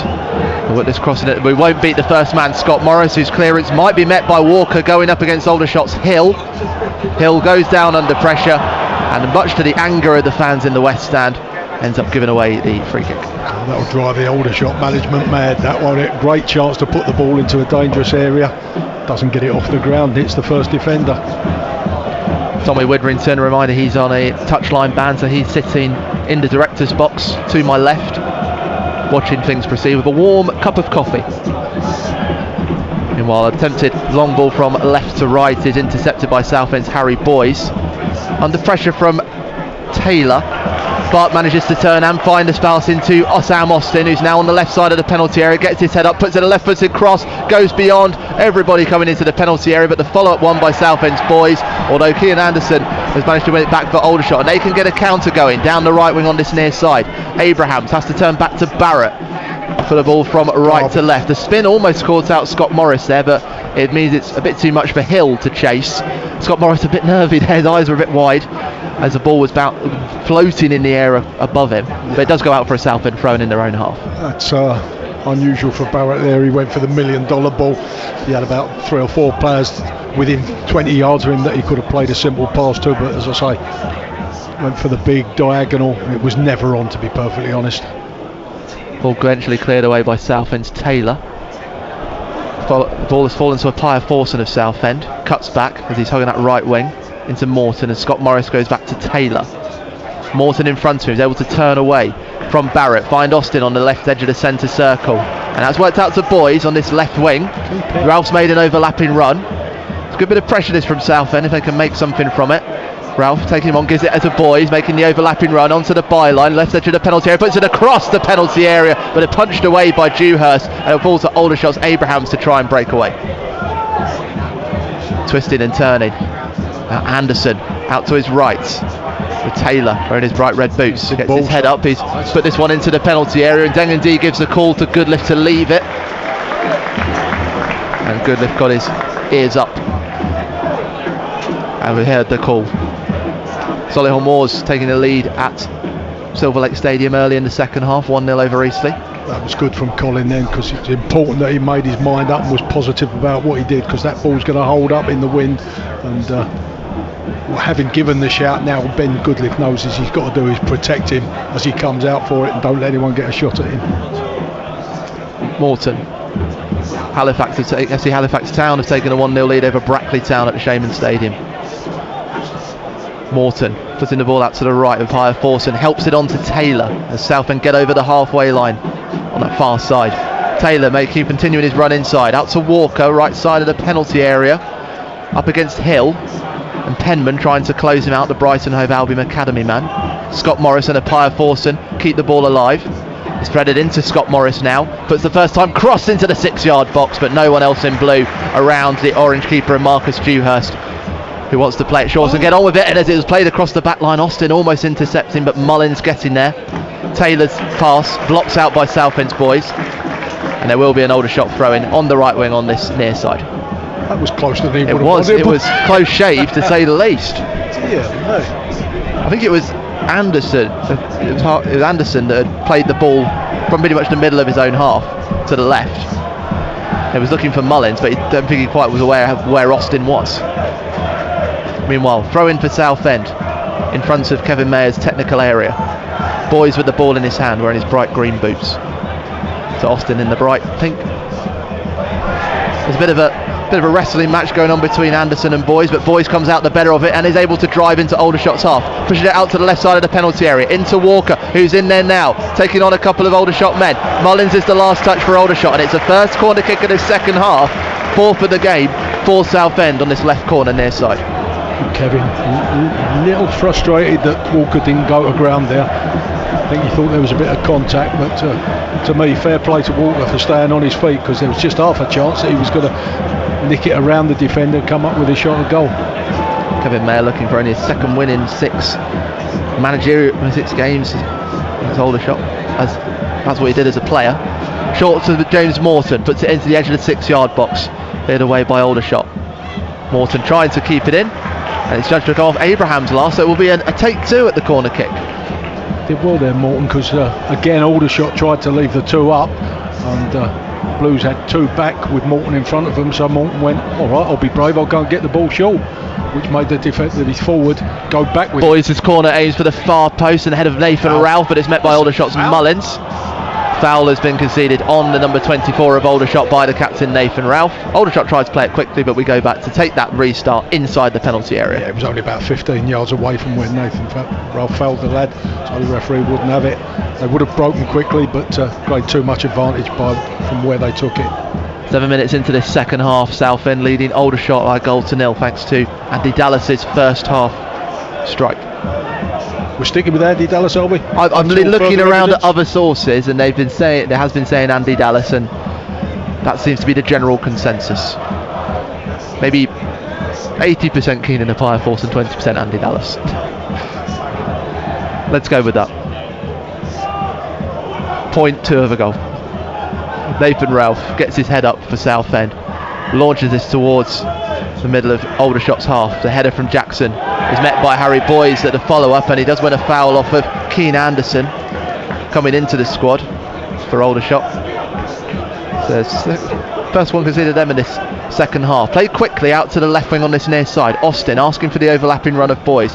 Dallas has a bit of space on the left edge of the penalty area, but Austin doesn't find him. Too much on the pass again, Paul, from South. Just too wide from him.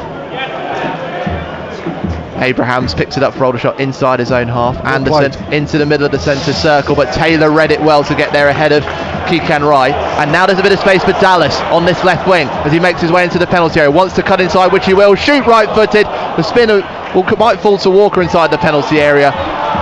Hill's gone over inside his own penalty area as it went over the byline. I think it'll probably be a free kick in favour of Aldershot as Walker and Hill both challenged for that ball. I think nice to see a centre forward pick up the ball and just go direct for goal. Take people on, shift it, and look for the shot. That's what you want to see from the man on loan from Barnsley. Took his time to build into this Southend team, but now with 6 goals on the board in 13 games, really making a name for himself wearing that number 9 shirt. Dewhurst's free kick is met by Aldershot's Taylor, but his header is met by Southend's Goodliffe, who tries to put it forward. Jackson's ball for Aldershot is still bouncing before it comes off the post and bobbles over the byline, and it will be a Southend goal kick. But it seems everyone just stood still. They were statuesque as that long ball, because it was held up in the wind again, Paul. I was going to say it's one of those. Normally that's just going to run out, no problems, but you never know what the wind is going to. That's what I was saying earlier about how it's difficult because things are so unpredictable, and obviously you can't see the wind, and all of a sudden a gust comes up and that stops and stays in play, and if there's one player that's been bright enough to chase it in, they're going to go and get on the end of it. Thankfully it did hit the corner flag and go out for the goal kick. And Dangan D looking across this Southend Savannah before he puts his ball down the middle. He's for the head of Walker, which he'll find. Austin nudging it out to the right for Scott Morris. Southend on the attack down the right wing. Dallas on the right side of the penalty area, hugging the wing on the far side. Apaya Forson goes back to Taylor. Wanted to tee up across, but decides to go infield to Dallas, and gets it back. Taylor still moving forward here on the edge of the D. Boys wants to thread it in, left by Taylor, into Austin. He can put it across, and again the shot, puts it across this time, his third time a charm. No, Aldershot able to clear their lines. First time put across by Dallas and blocked. Fell to him again, attempted to put it across, attempted a shot, came off the keeper, then attempted the cross, and it's cleared by Aldershot. Keeper did well there. Great play to get away. Good run from Harry Taylor in the first place. But, as I say, good work from the goalkeeper on a couple of occasions. 10 minutes into this second half, still Southend 1, Aldershot 0. As Aldershot's latest attack is once again intercepted by Ben Goodliffe. Apaya Forson for Southend trying to burst down the right wing. Gets away from Hill, muscles him away from the ball, and then the sharp reactions of Penman. See the ball go out on the right wing, and it will be a Southend throw inside the Shots half. That was really well read from Ben Goodliffe there, and it's one he had to get right, because he's committed to try and win the ball in front of the forward when it's played into the forward's feet. Played down the right wing. Walker picks it up on the edge of the byline, but into the penalty area. It's a lovely lead. Scott Morris with the right footed shot, deflection doesn't quite fall to him. Dallas in to know exactly where. Telepathic is the word I'm looking for. That's what he saw from Gus Scott Morris. Let the ball go through his legs for Scott Morris to run onto it with a deep run. Tried a right-footed shot. It takes the block though. But Southend on the attack down this left wing. Boys with the cross along the grass, met by Mullins of Aldershot, and he'll get time to clear it away. Still 1-0, Paul. I was saying about imagination before the game. Well, that's what Dallas showed there. Great. Thomas trying to put the ball out to the left wing where Barrett had lots of space, but Taylor with a big boot to ensure the ball bobbles over the left wing on the far side. Good lift down injured, but yeah, great imagination. Little step over. Knew Gus Scott Morris was coming in behind him. As soon as he steps over and Gus has that first touch, I'm half expecting the net to bowl, to be perfectly honest. Well, it's been a bit of a drought by Scott Morris's standards. His last goal was the second in the 3-0 win over FC Halifax Town. Joe Gubbins has been making his way out, and there's another Aldershot player down as well. So Goodliff still just about getting up now. Meanwhile, Maxwell Mullins, who made his clearance very close to the right wing for Aldershot on this near side, stayed down over there as he put his high ball towards the middle of the pitch. He's now up on his feet, getting a few words from the physio, but looks to be back up on his feet, and we'll restart with a throw-in eventually on the left wing of Aldershot on the far side. Goodliffe, being the trooper that he is, decided to get up, and he's limping a little bit at the moment. Might just turned his ankle a little bit by the looks of it. Mullins the staying off the Aldershot pitch. player has to go off for 30 seconds, and Ben Goodliffe just resumes his place. Smart thinking. It's still 1-0 here on BBC Essex, and me, Warren Muggleton, and former Blues player and manager Paul Clark. We're throwing for the Shots. The sun comes blazing out, look. Oh, lovely. Been waiting for that all day. Had all weathers today. Bits of rain, bits of cloud. While the throw in from Aldershot is cleared by Taylor, picked up by Kiko Rai. Decides to go back to Penman. Hill on the left wing. Goes back to his left-sided centre-back, Charlie Penman. Last made an appearance on the 27th of September. Has also appeared in Premier League 2 games for Brighton and Hove Albion. High ball down the middle, aim for the head of Kwame Thomas, who can put it into the path of Tristan Abrahams. Room to do a 360 turn inside Southend's final third. Out to the left with Hill. That's inside. Puts a cross in, looking for the right side of the penalty area. Thomas keeps it alive and away from Southend captain Nathan Ralph, but it's nipped off the toes off of Barrett by Southend Sam Austin, and Boys able to turn away and gets it in field to Morton. He will put the ball across to the right side. That's Scott Morris to do a lot of chasing there, but Hill getting there first for Aldershot. Yeah, it's interesting. Gus just went, no, I'm not going for that. But, I thought he could have put Hill under a little bit of pressure and made it more difficult for him back there. Perhaps he's going for longevity, bearing in mind the hip injury he's had over the last couple of games. Absolutely. Aldershot unable to clear their lines, only as far as Morton, who's inside the Aldershot half. Ralph gives it back to the City midfielder for Southend. Southend just want to get a bit more pace back in the ball, and it verts its way to Dallas, who was trying to win a foul in front of the referee off of Aldershot's Anderson, but nothing given. And Barrett has it for Aldershot inside the centre circle, wants to give it to Taylor, hugging the right wing on this near side. Back to Anderson, right side of the centre circle. Not much to work towards though. Penman lifting it, for Thomas, who gets the header but can't find another man in yellow as Boys sends it towards the halfway line.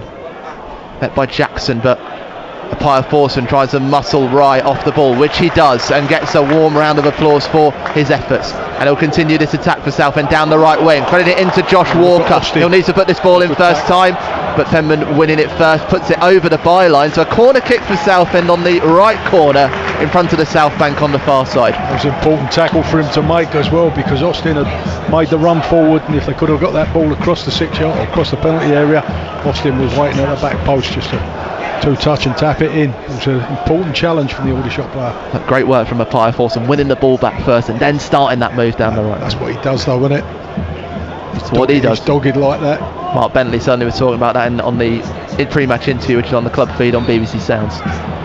You can find that by searching Southend United on BBC Sounds. Boys standing over the ball in the corner, so we tick over the hour mark. Still Southend United 1, Aldershot Town 0. Boys with the left-footed corner, it'll swing towards the goal. So all those players will have the sun in their eyes as they climb for this one. Aims for the far post, and Goodliff wins the header. It goes high. Dewhurst under no competition as he climbs to reach that one.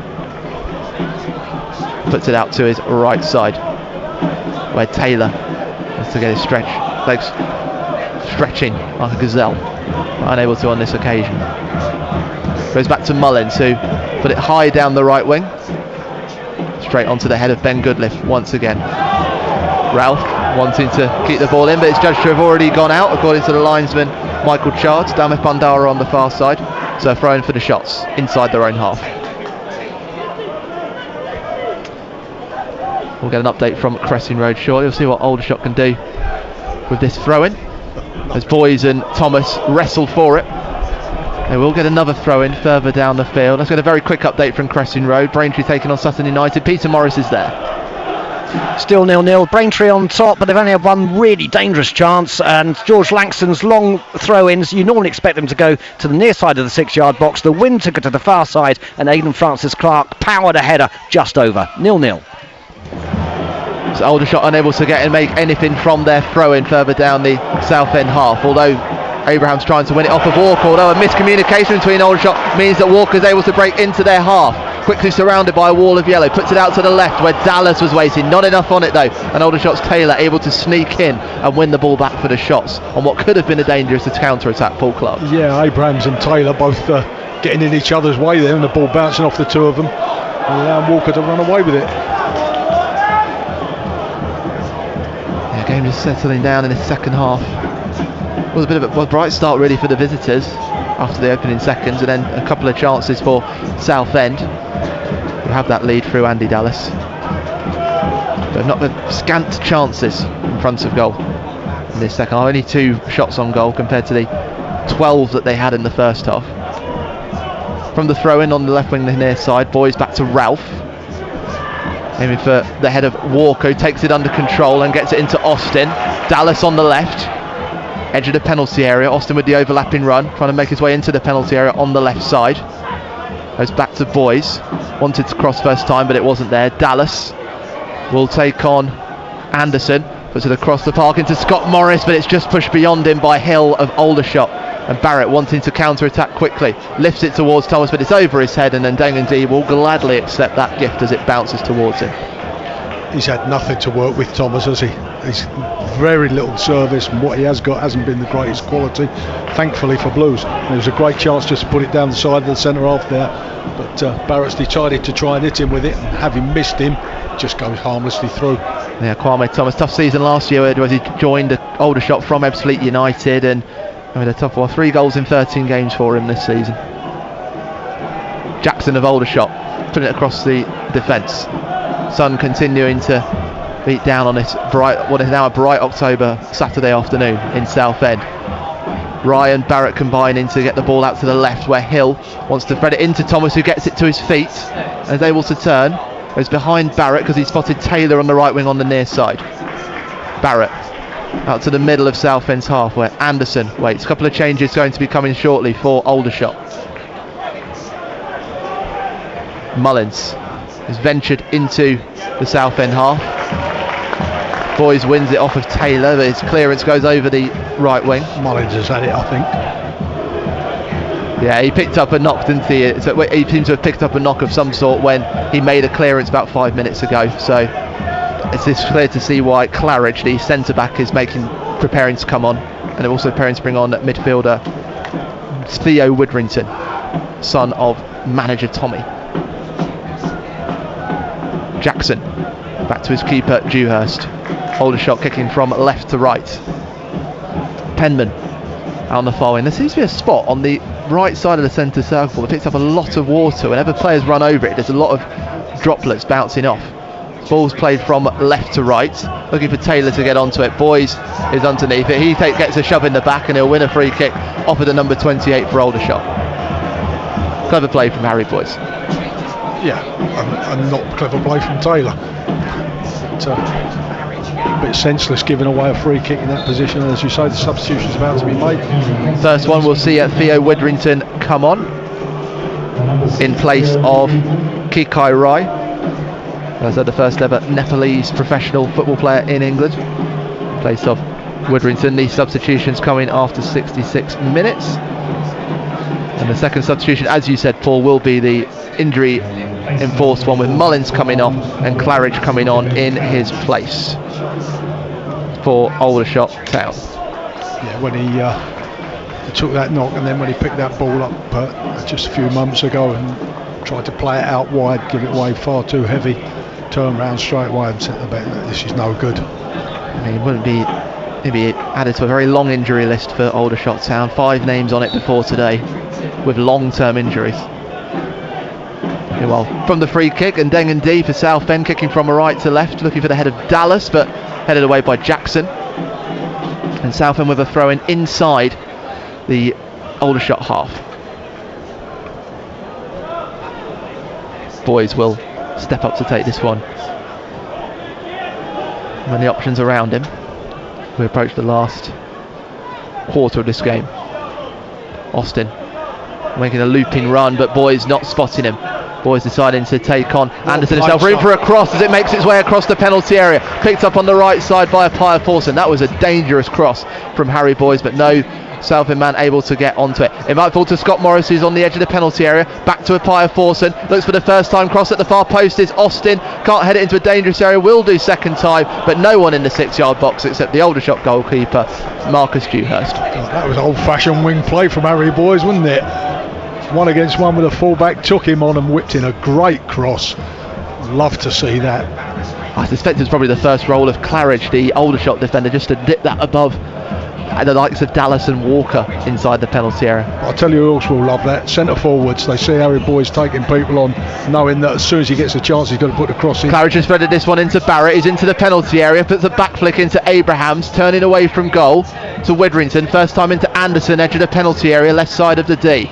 Hill was on the left side of the penalty area, taking on Scott Morris, cutting inside, line up a right-footed shot, but Ben Goodliff of Southend right behind it, able to clear it away as Scott Morris turns and sends it down the right wing. First big chance for Aldershot, but it's a shot from distance, easily dealt with. Yeah, well, say easily dealt with. It's good defending, got himself in a good position. Ben Goodliff made sure it couldn't get through to his keepers. It's knocked over the top and should go through for a goal kick, and does. Yeah, Claridge were too much on that one. James Claridge, who scored in the 4-2 defeat at Halifax Town. Couple of substitutions for Blues. Yeah, see Slavis Bazov coming into the game, and Ollie Coker as well. So I suspect one of them is a like for like, with Josh Walker coming off after 69 minutes.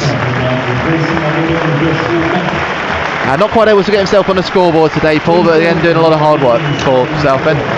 Yeah, he's worked hard up there. He's more mobile than some of the options that Blues have got.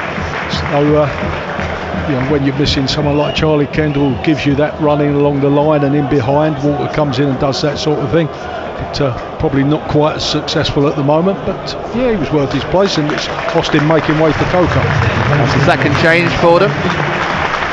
Ollie Coker himself hasn't found the scoreboard actually this season yet. See if he can change that today.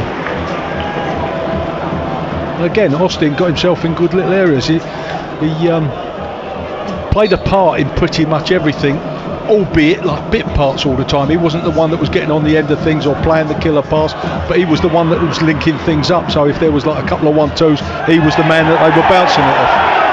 And immediately Slavi Spazov winning a foul off of Aldershot Town, and from the goal kick, Boys heading it down the left wing on this near side. Spazov wanting to turn but locked up, a crab-like grasp of James Claridge, but it's judged to have been too much by the referee, and it's a free kick for Southend. And again, the Aldershot assistant said, hey, their 16 does that every time. Eastleigh have equalised against Solihull Moors. He's not happy. Look, he's not happy. He's making the case. Meanwhile, a free kick for Southend, 20 yards out from the byline, 2 metres from the left wing on this near side. Still Southend 1, Aldershot 0. Could that change with this set piece?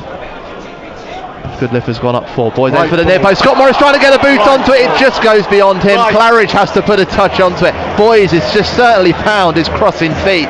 It was into a dangerous area in the 6-yard box, just beyond Scott Morris. Has to be pushed out by James Claridge over the byline. Corner kick for Southend. Paul, you were purring at that. That's a great ball. He stuck it in exactly the right area. I'm amazed that either Gus didn't get something on it and he was only millimetres away, but only needed someone coming in behind him. It was a tapping for him. It was a wicked ball that he's put in there. Coker with the corner kick from the right corner on the far side. Aims for the middle, but Goodliff! His header is met on the goal line. It's still a bit of a scramble inside the penalty area. Foul given away by Southend in the end. Free kick against Anderson, but Goodliff inside the 6-yard box aimed his header straight at the goal. It's picked into the body of Jackson. At the follow-up, they couldn't get something onto it. Southend ended up giving the free Morris, kick. Is it? Yeah, free kick against yellow card against Scott Morris. Free kick for Aldershot Town. Best chance for 2-0 there for Southend. Yeah, but I mean, he did all he could. He stooped, got the header, got it on target, and Aldershot managed it to defend it well. And then when it came out, Gus Scott Morris started pulling at the lad. They both, the defender went to ground, and Gus Scott just pushed the lad either head or arm or whatever into the ground. Make sure he couldn't get up, and the referee booked him for it. Arsenal has doubled their lead over West Ham United, and Yeovil have conceded 3 goals now against Boreham Wood at Hewish Park.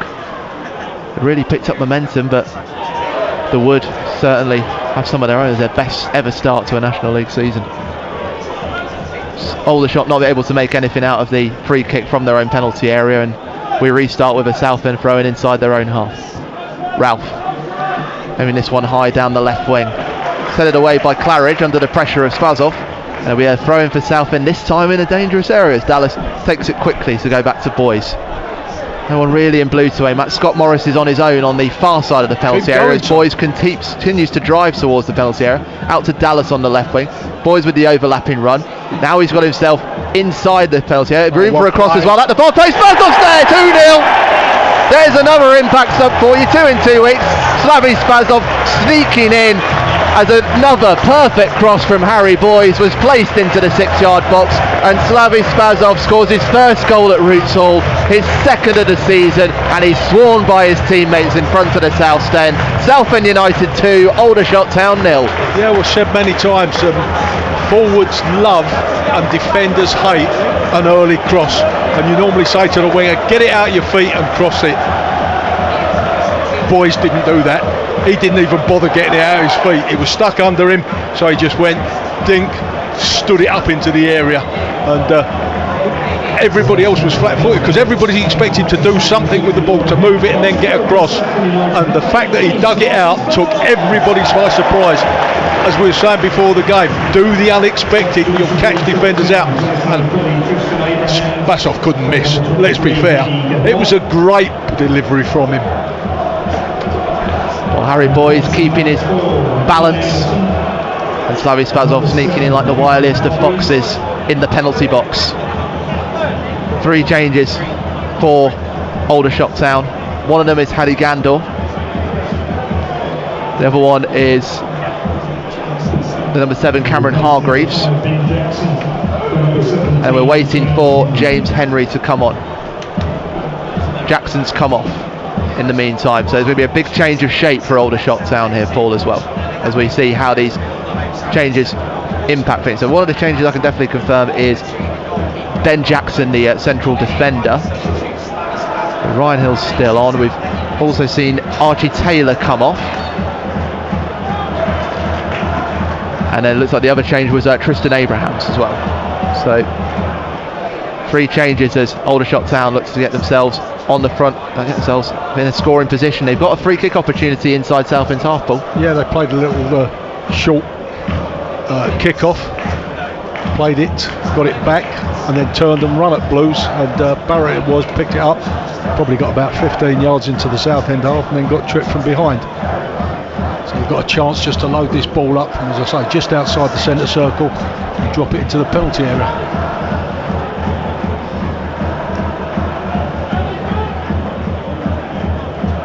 I beg your pardon, Taylor still on the pitch. We'll confirm those substitutions for you shortly for Aldershot.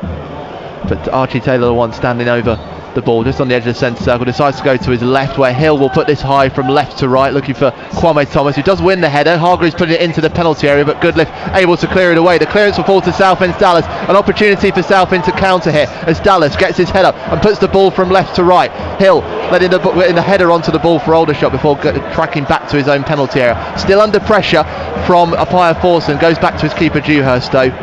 Well, good defensive work actually. Right, so I know Morton's taken a slip, and now it's fallen to Paddy Gandor of Aldershot Town. Threads it into Kwame Thomas. Aldershot on the attack, but he can't get it into the path of James Henry, who was on the attack in his bright pink boots. But Aldershot still inside Southend's final third. Barrett putting the cross in from the right wing on this near side, but Goodliff heading that one away once again, Paul Clark.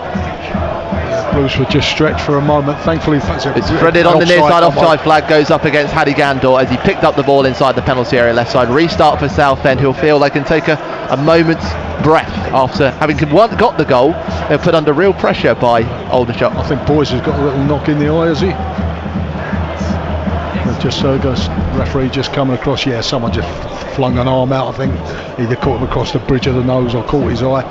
But yeah, Blues just got away with it one a little bit there. I'm not conceding the goal wise, but just on the defensive, Aldershot had a great chance to break, and the pass was just behind 2 yards behind his teammate, which allowed everybody in a blue shirt to get back and then defend it from there.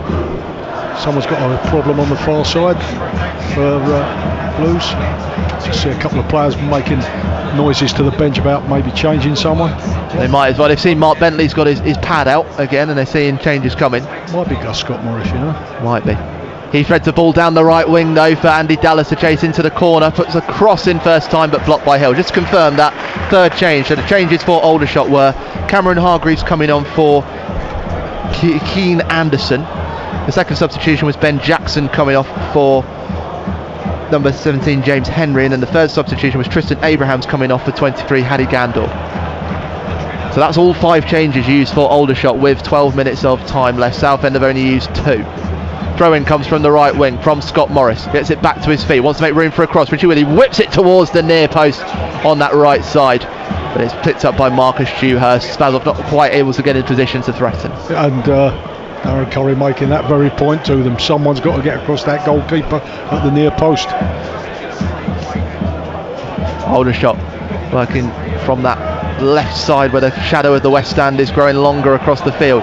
Goodliff winning the foul off of Kwame Thomas of Aldershot, who's had the most frustrating of afternoons for the shots. Meanwhile, 2 substitutions coming for Southend. One of them is Gus Scott Morris coming off, which is suspected that injury maintenance. Jack Bridge coming on in his place.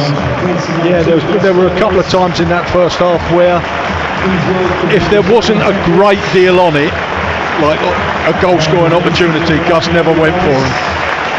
Whenever there was a chance that he was going to be the out ball or to get into the box, he'd bust a gut as per normal. But he's kind of managing the injury all the way through. But the next one's going to be Andy Dallas for Tom Hopper. Yeah, like for like changes there. Tom Hopper still looking for his first goal of the season. Last scored in the playoff eliminator at Rochdale. You know what I like about Andy Dallas today? I mean, I think he's been terrific. Yeah. Most of what he did, the vast majority of it, was in that final third. And even when he came out those areas into the wide areas or came short, it was to receive it, turn, play it forward, and then go and get in the box again. That's where you want to see Andy Dallas. That's what we were talking about last week, about not going too deep all the time. Brilliant from him today. Loved it. Really been finding his place in this Southend United team as Darren Curry's out in the technical area. Kevin Mayer taking a seat. Just got to keep him now, haven't we? Just got to gas it. Oh, now you've said it, Paul. Header won by Tom Hopper, but you don't want to. Southend unable to. They are able to win it back now. Pyer Forson on the edge of the penalty area to Spazov. Now to Bridge. Threads it through to a Pyer Forson. Wants to whip across into the middle, but it'll bounce over the byline. Let's get a very quick update from Cressing Road with Braintree Town taking on Sutton United. Peter Morris. Still 0-0 here. Lots of goal-mouth action. No goal-mouth chances for half an hour. That sounds contradictory. It's Braintree all over Sutton. They're getting the ball where they need it into the 6-yard box. They can't just get that final shot away. They've brought on Works and they've brought on Blackwell for the latter stages. 0-0 against Sutton United. Colchester, who added a fifth at the JobServe Community Stadium to lead Chesterfield 5-1. Low scoring standards by the stand of this game. 4 in the first half. Meanwhile, corner kick for Southend, 5th of the half, with Harry Boyes standing over this one in the right corner on the far side, left-footed, swinging towards the goal. Referee just ensuring everything's in place. Referee Lewis Sando for allowing events to proceed as we approach the last 9 minutes here at Southend. He aims for the far post. Goodliff uncontested, puts it across, and Sparsov can't guide his header into the bottom left corner. It was put on a plate for him by Ben Goodliff from the corner kick, with Spazov looking to get a brace in the game. Could have put it across, although they're now suddenly appealing. They think it should be a corner kick, Paul Clark. The defenders headed it clear. Spazov's head, I ain't missing from there, but referee deeming that he got the touch. And oh, careful, son. Yeah, the referee might give that. Which he will. So Spasov just come, lads got it in the right back position, trying to knock it up the line, and Spasov just caught him after the ball had gone. So a free kick for Aldershot inside their own half. Got to be retaken, got 2 balls on the pitch. Nope. Wanted to draw back to the multi-ball. Only use one at a time, fellas. It's been tried. Free kick is met by the head of James Morton of Southend, and he fires it into the centre circle where Spazov is there to pick it up first. He's pushed off the ball, advantage being played by the referee. Pyer Forson out to Bridge on the right side of the penalty area, cuts inside, has Pyer Forson outside him, but he stepped inside as the through ball was played, so it goes over the byline for a goal kick. One to hold your hands to your head to. I'm interested to see this next 10 minutes with Jack Bridge playing a right wing back, because pretty much ever since he's come back to the club, he's a right-footed player playing as a left wing back. And a number of people have said many times, why can't he go and play right wing back? And I've always thought he won't be as effective because he's. That's a clever header, I've got to say, actually, by Ben Goodliff. It was headed straight towards him from Aldershot. He knew there was a player on his shoulder, but headed it across him, knowing he had cover on the right, on his left. Yeah, so as I say, I'm just quite intrigued to see how he copes with it, and if he can be as effective on that right-hand side, because it kind of denies him the option to come inside, because he's not going to naturally want to come inside onto his weaker left foot. Jack Bridge. 7th best personal record against Aldershot, and he lost 3 times in 9 against them, has a goal against them in his history as well. Got the assist in the first goal last time they met here at Roots Hall. Now Aldershot trying to work this down the left wing on the far side. Inside the half, Henry's worked it beyond James Morton. Well, a big tackle comes in from Coker. He can't take it off Henry. He attempts the shot. The block comes off. It's still bouncing the penalty area. There's a turn for Gandor, but getting onto it was Harry Boyes. It will go over the line for a corner kick. Boyes just picking up a little knock on the way as he took it off of Gander at the vital moment inside the penalty area. It's actually gone out for a goal kick. Yeah, the lad was about to have a shot, and Boyes just came in and nicked it away. Actually must have played it off the forward. Gander, I think it was.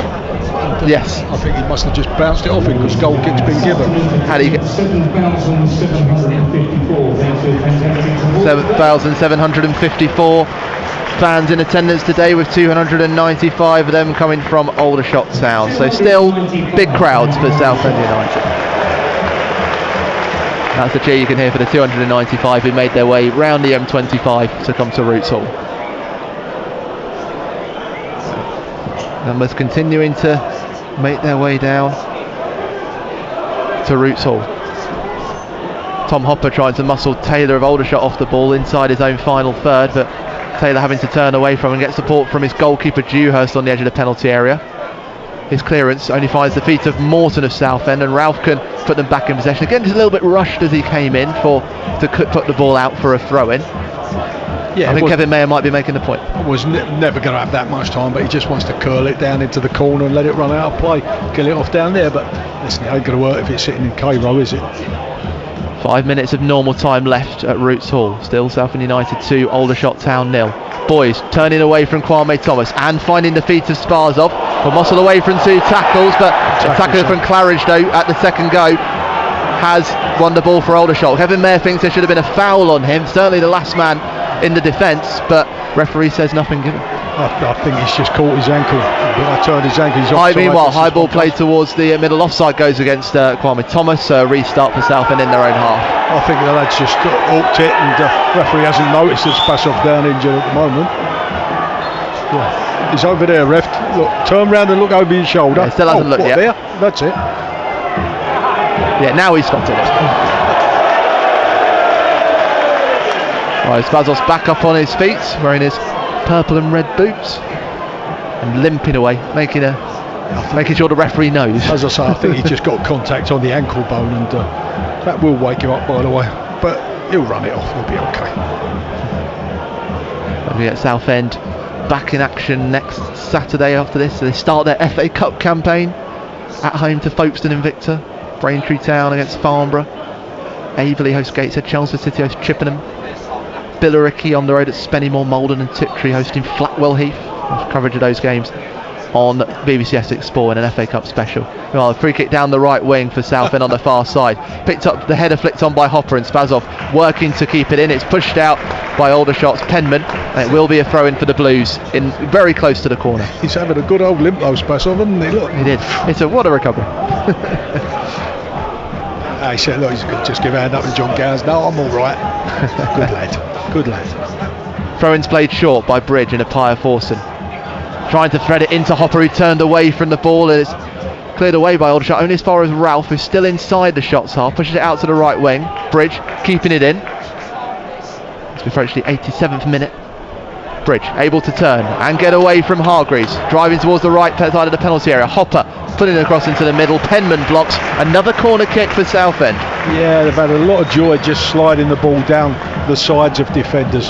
So much better than what they were resorting to against Scunthorpe when they were sticking the ball on Will Evans' head every 5 minutes. Now they're just asking defenders to turn and chase back, and they find it difficult.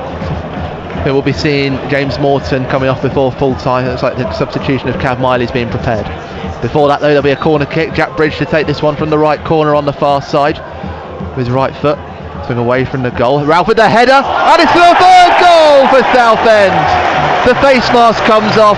Ralph revels in the Roots Hall celebration. His header guided into the top right corner as he scores his first goal of the season, and this should put a seal on the 3 points for Southend United, who lead Aldershot Town 3-0.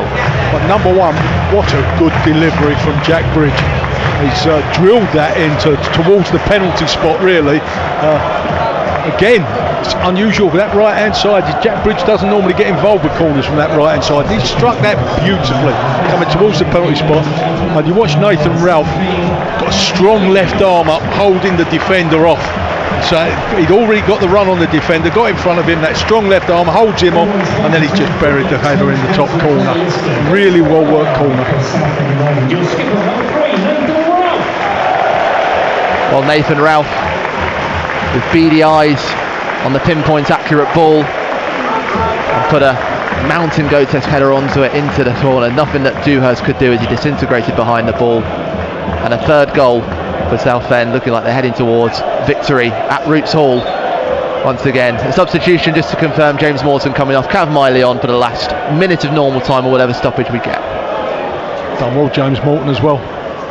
Sat in there, didn't have a lot of pressure around him, but basically good quality passing from him, was involved in an awful lot in the centre midfield there. Ball has found its way to Henry from a long pass down the right wing on this near side from Taylor, but his touch was too heavy. Appiah Forson now wants to thread this down the right wing. Bridge putting pressure on Hill and does win it back. He's done really well actually on that right wing, has Jack Bridge. He gets a 1-2 from Sparzov, and Bridge might just have the legs, not quite ahead of Hill. Got close though, it was a close running battle, Paul. And the only thing that Hill can do is put the ball from left to right. It goes out on this left wing, and it'll be a Southend throw. I mean, it was a game race, but one that Jack Bridge is never going to win, unfortunately, not these days. He might do you over 2 or 3 yards when he shifts the ball, drops his shoulder, but get it over to more than 10 yards, probably going to be second. 5 minutes of additional time to come at Roots Hall. Southend United 3, Aldershot Town 0. The sun shining bright on them in this cold October afternoon. Throw in to Sparzov. Wants to give it back to Boys, who took the throw in, but Hadi Gandor working his way in to ensure they have to restart with a throw in. But this is exactly where Southend want their opponents.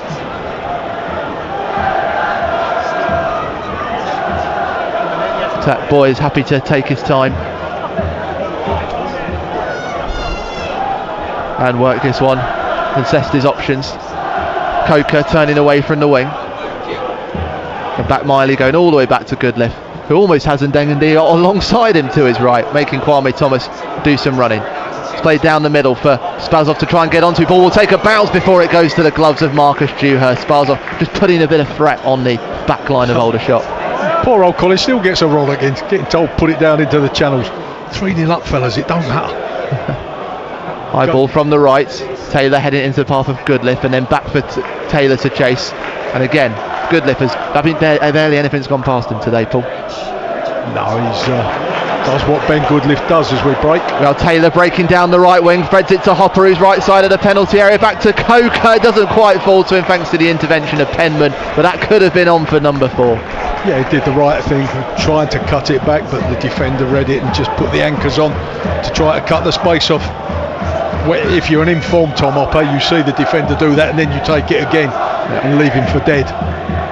Meanwhile, Southend are still in possession inside the Aldershot half. A ball to Appiah Forson to drive towards the penalty area, trying to get through Hargreaves, but Hargreaves turning and winning the ball. Wants to get it into Hadi Gandor. Widrington stayed down inside. Aldershot got up now, holding his head. Gandor gets it through the legs of Miley and throws it into Henry, who's in the middle. There's room for Barrett on that left wing, all on his own. Puts it over the top for Henry, who's into the penalty area, but Ralph standing strong and ensures that Henry just collapses alongside him as he picks up the ball, and Southend can break away from their own penalty area. Yeah, don't get Henry there. Why would you I mean, I know what he's trying to do. He's trying to turn the defender and then just hook it in for his mate, but you've got your body between the defender and the ball. Keep him there. Keep the defender with his, so he can't get round you and spin him and go towards goal. And Ndengendi with the kick, aimed at the right wing. Headed back into Aldershot territory by Hill. Gets the help from Widrington. We've barely mentioned since he's come on, really. His pass, though, intercepted by Taylor as Kwame Thomas had gone down, calling for a foul against Taylor, but not given. Sparzov, this time he goes down and he does win a foul off of Penman. So free kick for the Blues inside the Aldershot half, at 5 yards beyond the halfway line, hugging the right wing far side. He's got bashed up since he come on. And another limp. Got his goal though. He has got his goal.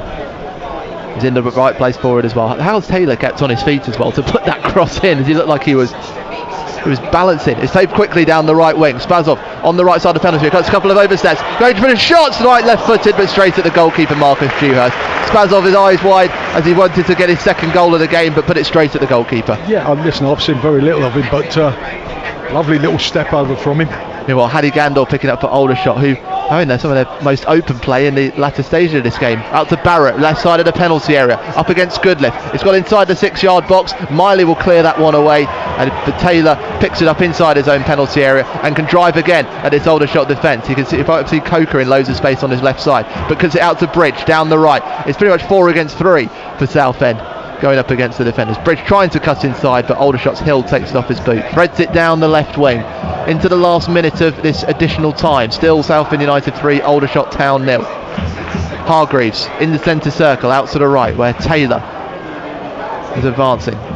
Now on the edge of the penalty area, puts the cross into the far side. Looks for Kwame Thomas, but his first real chance to threaten Colin Ndengendi's goal, and he can't put the header on target. It bounces towards the left corner and will stay in. Bridge able to pick it up for Southend. Appiah Forson in front of him. Taylor, right side of the penalty area, into Bridge. And now Taylor will launch this one for Hopper to try and get a touch onto. And he'll get a header onto it, actually. But taken off by Aldershot's Hargreaves. And Aldershot with seconds left expecting they'll only have one more chance to attack a Southend side that lead them by 3 goals. Diagonal pass played from right to left, and the jeers from the Southend fans almost confirmed the victory, because it goes out and it'll be a throw-in for Southend. I suspect that will probably be it, according to our referee Lewis Sando, as we approach the end of our 5 additional minutes, as he blows his whistle and gets Southend United back to winning ways with a 3-0 victory over Aldershot Town. First goal scored after 19 minutes, a well-worked move down the left wing, a Pyre Force's header not dealt with by Marcus Dewhurst, and Andy Dallas able to sneak in for his 6th goal of the season. Took Southend another 55 minutes to get on the scoreboard again. Harry Boyes balancing his way, pirouetting his way into the penalty area on the left side, managed to get a cross which Slavi Spazov headed into an open net. Nothing the goalkeeper could do about that one. And then with 2 minutes of normal time to go, a corner kick from Jack Bridge, met perfectly by the scorer of the goal on that one, which was Nathan Ralph, to head in for his first goal of the season. A textbook set piece, and Paul Clark really textbook way for Southend to get back to winning ways. Clean sheet, 3 goals, good afternoon's work. Yeah, there was an awful lot to enjoy in that performance. Not just the 3 goals, obviously they speak for themselves, but there was lots of little cameos and things that you're looking for players to do that they did. You know, like Harry Boyes, the quality of his crossing, the timing of his crossing when he put them early, the play from Andy Dallas, all those little things. And what you have to remember is, yes, so you know, it's not just the 3 goals, but the 3 goals come about because of those. You know, because they're showing that imagination. I mean, little step overs in the box. When's the last time we saw that? Little 1-2s around the edge of the box, early crosses when they're sticking them in. Cause defenders all sorts of problems. Blues now have to say, right, we're going to get tougher games than that. We're going to come against more rigid and stubborn defences than that. But that's how we can play. That's how we can open up defences. Paul Clark, thank you very much as always. Victoria will probably be waiting in the studio, but we're going to head back to the community stadium for Southend United on this World Animal Day.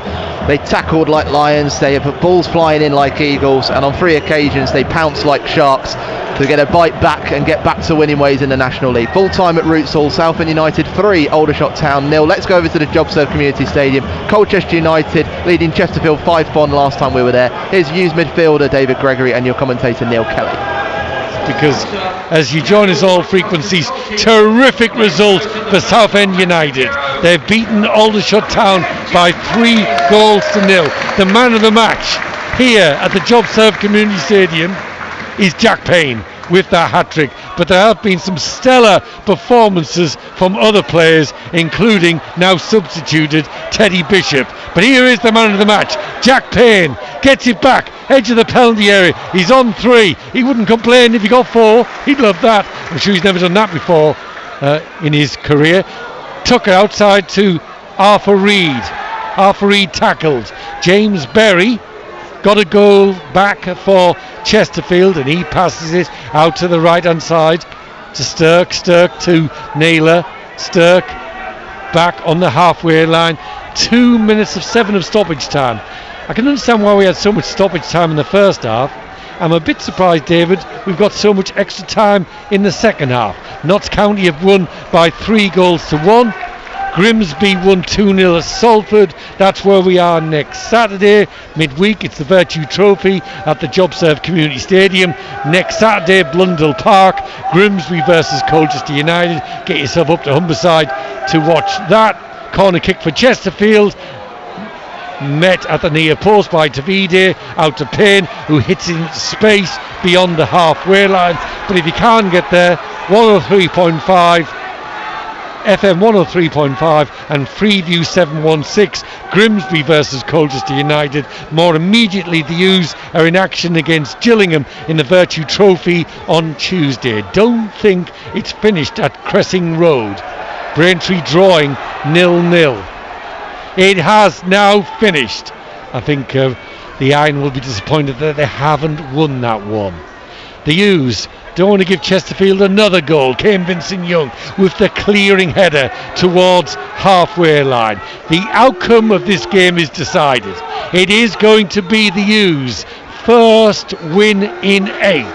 it is going to be Colchester United's first home win in the league this season. It's just the scoreline that's to be decided as Berry goes for goal from an acute angle. But if we look to our left, where there was a huge Chesterfield following prior to the game, it's now emptying very quickly because they know time's up for the Spyrites. Yeah, and I mean, a fair play to them, because I think it was over 500 that made the trip down from Derbyshire. So, fair play to them. But yeah, they're trying to get off early and miss the traffic. So, but they'd have seen their side win. Did they win 4-1 against last weekend? And then first win in 5. Yeah, so to see them get beaten today, and very, very well beaten as well. Where it's 5-2, but it could have been much worse for them. 2. Cambridge 3, Crawley 1. And where am I tonight? Out with Simon Parker, big Chesterfield fan. He's visiting me and going out for a drink and coinciding. I think you'll enjoy it far more than he will, Neil. I think he's more relaxed about football than I am. The Utes 5-2 up on BBC Essex, and it's been a great afternoon for both the Utes and the Blues. Braintree, however, will be disappointed with only a point. But you can join us in the final hour of the programme in the usual way to celebrate emphatic victories for Southend United and Colchester United. And Manchester United have won. They've beaten Sunderland in the Premier League by 2-0. Full time across the country, but not yet here, because we've only had 5 minutes of 7 minutes of stoppage time. Tavide takes some studs accidentally on his instep as the Utes pass the ball around in their own half of the pitch. Carol thinking the referee could have ended this game earlier, because the outcome was decided some time ago. The outcome was really decided at half time, late in the first half, when the Utes went 4-1 up. He's the Utes attacking through Jaden Williams, sways past the challenge into the penalty area. Now Tavide will score. Shuley Anderson with the follow-up. He gets his second of the afternoon, and the Utes do get the 6th. What a marvellous afternoon. Samson Tavide denied at close range by Zach Hemming, but Harry Anderson was there with the follow-up.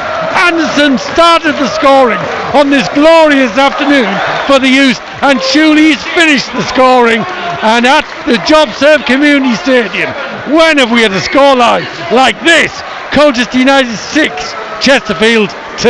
Yeah, and once again, great play. First of all, Harry Anderson, was stretching, and instead of just heading it anywhere, heads it down into Williams, and then Williams beats Dunkley, all ends up. Dunkley's trying to foul him. He goes to ground, but just before he does that, he rolls the ball through to Samson Tavide. Samson Tavide opens up to try and put his left foot shot again.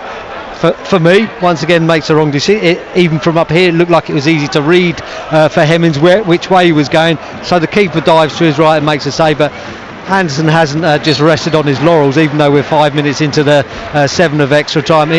He makes sure he follows things in, gets there, and in the end, the reward for that work and hard effort to get there is a side foot into the empty net to make it 6-2. Just make sure I've got all the scoring right, David. 3 from Payne, 2 from Anderson, 1 from Lisby. Yeah, I mean, and all 3 of those players certainly deserved everything they've got. And a couple of assists for Carice Lisby, but that doesn't count as an assist for Tavide because the keeper's saved. No, you're right, and I think there was one there where the defender, it comes off a defender that probably as they go. And there is the final whistle from the referee. And every Colchester United fan in the ground are on their feet. They started brilliantly, they finished brilliantly. They scored 6 goals, 3 from Payne, 2 from Anderson, 1 from Lisby. Zach Hemming did well in the Chesterfield goal to keep it down to 6. When have you seen a more emphatic win than that? At home, David Gregory. I don't mean when, I'm just saying, how good was that? It was absolutely fantastic. Everything you wanted to happen in that first half happened, with us really getting at Chesterfield, closing down, having a high press, and then the quality on the ball gave us a chance to create the chances. And then, of course, when you create chances, you have to be clinical and ruthless, as we said time and time again, not just this season, quite a lot over the past few seasons. We were that in the first half, and then everything about the first 20 minutes of the second half was perfect. You talk about consistency of performance. The performance in that first 20 minutes wasn't about getting a load more goals. It was about making sure nothing happens to jeopardise what you've already done and the hard work you've done to get that 4-1 lead. And we do that, and then we score. Yes, the second goal for them was just a mistake by Kane Vincent-Young, but then we go on, and it only looks like us that's going to go on and score more goals, and we do. Samson Tavide has two saved, the second one of which comes out, the rebound comes out to Harry Hansen. Fantastic afternoon, and that was the 90-minute performance we were looking for. Thank you very much, David Gregory. It was more than 90 minutes. It was something like 105 minutes with stoppage time, and during stoppage time, Colchester United, I think, scored something like 3 goals. Electric display, emphatic. 90 minutes, David Gregory said it. 6 goals scored, 3 from Payne, 2 from Anderson, 1 from Lisby, goals from Mandeville and Berry. Nothing more than footnotes in an exhilarating home performance against one of the sides expected to chase a playoff place, if not better. At last, the U's have got it right in every way possible, and it's finished at, all right, and besides the 2 goals they conceded, other than that, in every way possible, because it's finished at the JobServe Community Stadium. Colchester United 6, Chesterfield 2. BBC Essex. Every Monday, Sport Extra brings you the latest Essex sports news and special guests. We meet world champions. During my winter training and coming into this year, I wanted to show everyone what I was truly made of. Rising stars. That's all I was thinking, is just keep it tidy, keep it clean, hit the fairways, hit the greens, not make too many mistakes. And those making a difference. And I think the big shift change really has been the fact that it's accepted and it's normal now for girls to play football. BBC Essex Sports Extra. Monday evening at 6 on BBC Essex and BBC Sounds. BBC Essex. BBC Essex Sport. Good afternoon to you from Victoria Polly on BBC Essex Sport. We've got plenty to talk about between now and 6 o'clock on the programme. A 6-2 win for Colchester United in League 2. A first home win of the season for the U's, and they've done it in style. We'll get reaction to that. Love to hear from you as well. 3 goals and a clean sheet for Southend United against Aldershot in the National League at Roots Hall. We will have some reaction to come from that. And a goalless draw for Braintree Town at Cressing Road this afternoon. All to be reflected here on BBC Essex Sport. If you want to get in touch, 81333 on the text. You can WhatsApp 08000 321 333 on WhatsApp as well. Loads of time for you to get in touch with us here on BBC Essex Sport. BBC Essex Sport.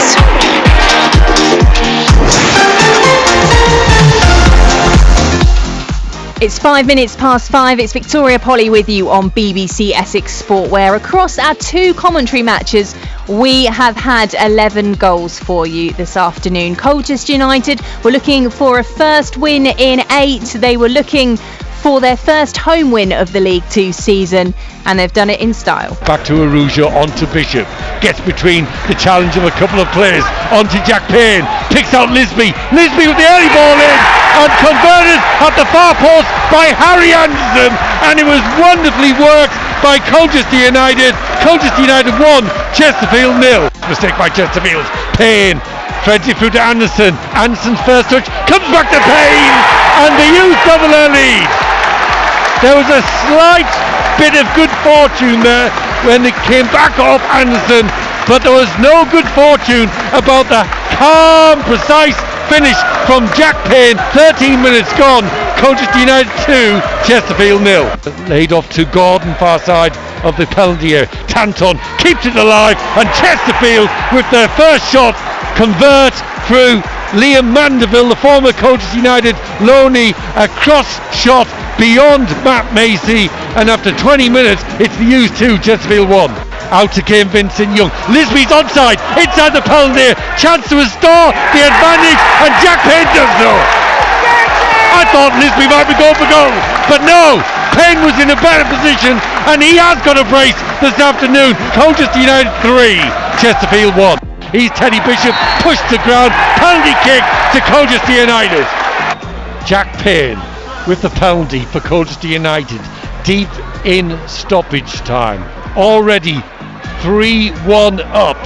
Jack Payne gets a hat-trick, his first ever hat-trick, of course, for Colchester United.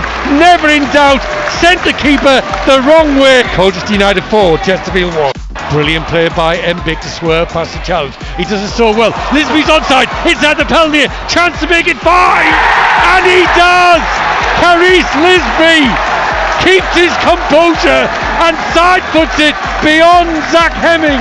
Colchester United 5, Chesterfield 1. What's came Vincent Youngdon there? He's just let the ball go over his head. James Berry breaks away down the left hand side. Lovely goal.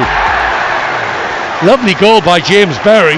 Colchester United 5, Chesterfield 2. He's the user attacking through Jaden Williams. Sways past the challenge into the penalty area. Now Tavita will score. Shuley Anderson with the follow-up. He gets his second of the afternoon, and the U's do get the 6th. Colchester United 6, Chesterfield 2. Colchester United fans, love to hear from you in this final part of the programme. What was the difference about your side today, and who were the standout performers? Jack Payne with his first senior hat-trick as a senior player, but for Colchester United as well, and he will get the man of the match plaudits. But who was your player in the match? Who were the other standout performers in that one for the U's? Over at Roots Hall, Southend United are back to winning ways as well. Boys now to Dallas, wants to put it through into Austin, who's left side of the penalty area now. Back to Boys, first time cross, looks for Dallas, he's had a Potter Forson, needs to save it at post, but Dallas is there to follow it up. 1-0 Southend United. Dallas with a lion-esque roar in celebration. Boys with the overlapping run, room for a cross as well at the far post. Spazov's there, 2-0. There's another impact sub for you, 2 in 2 weeks. Slavy Spazov sneaking in as another perfect cross from Harry Boys was placed into the 6-yard box. Corner kick, Jack Bridge to take this one from the right corner on the far side. Ralph with the header, and it's the 3rd goal for Southend. The face mask comes off. Ralph revels in the Roots Hall celebration. His header guided into the top right corner as he scores his first goal of the season, and this should put a seal on the 3 points for Southend United, who lead Aldershot Town 3-0. So 3 points, a clean sheet and 3 goals for Southend United. Blues fans, get in touch with the programme between now and 6 and let me know your thoughts. As for Braintree Town, well, we didn't get any goals at Cressing Road. Langston looking for tall heads at the near side of the 6-yard box as he loops this throw in. It's over all of them, and it's all narrowly over the top of the bar from Aidan Francis-Clark. So a point then for Pete Morris, who was at Braintree Town, and he will get us some reaction to that game at Cressing Road with Braintree against Sutton United. We'll get some full-time details from Pete between now and 6 o'clock. Iron fans, you can get in touch with your thoughts, and we'll round up the rest of the scores from across Essex for you on the programme between now and 6, as well as fitting in your thoughts. Call 0800 111 40 41. Text 81333 and start your message with the word Essex. BBC Essex Sport.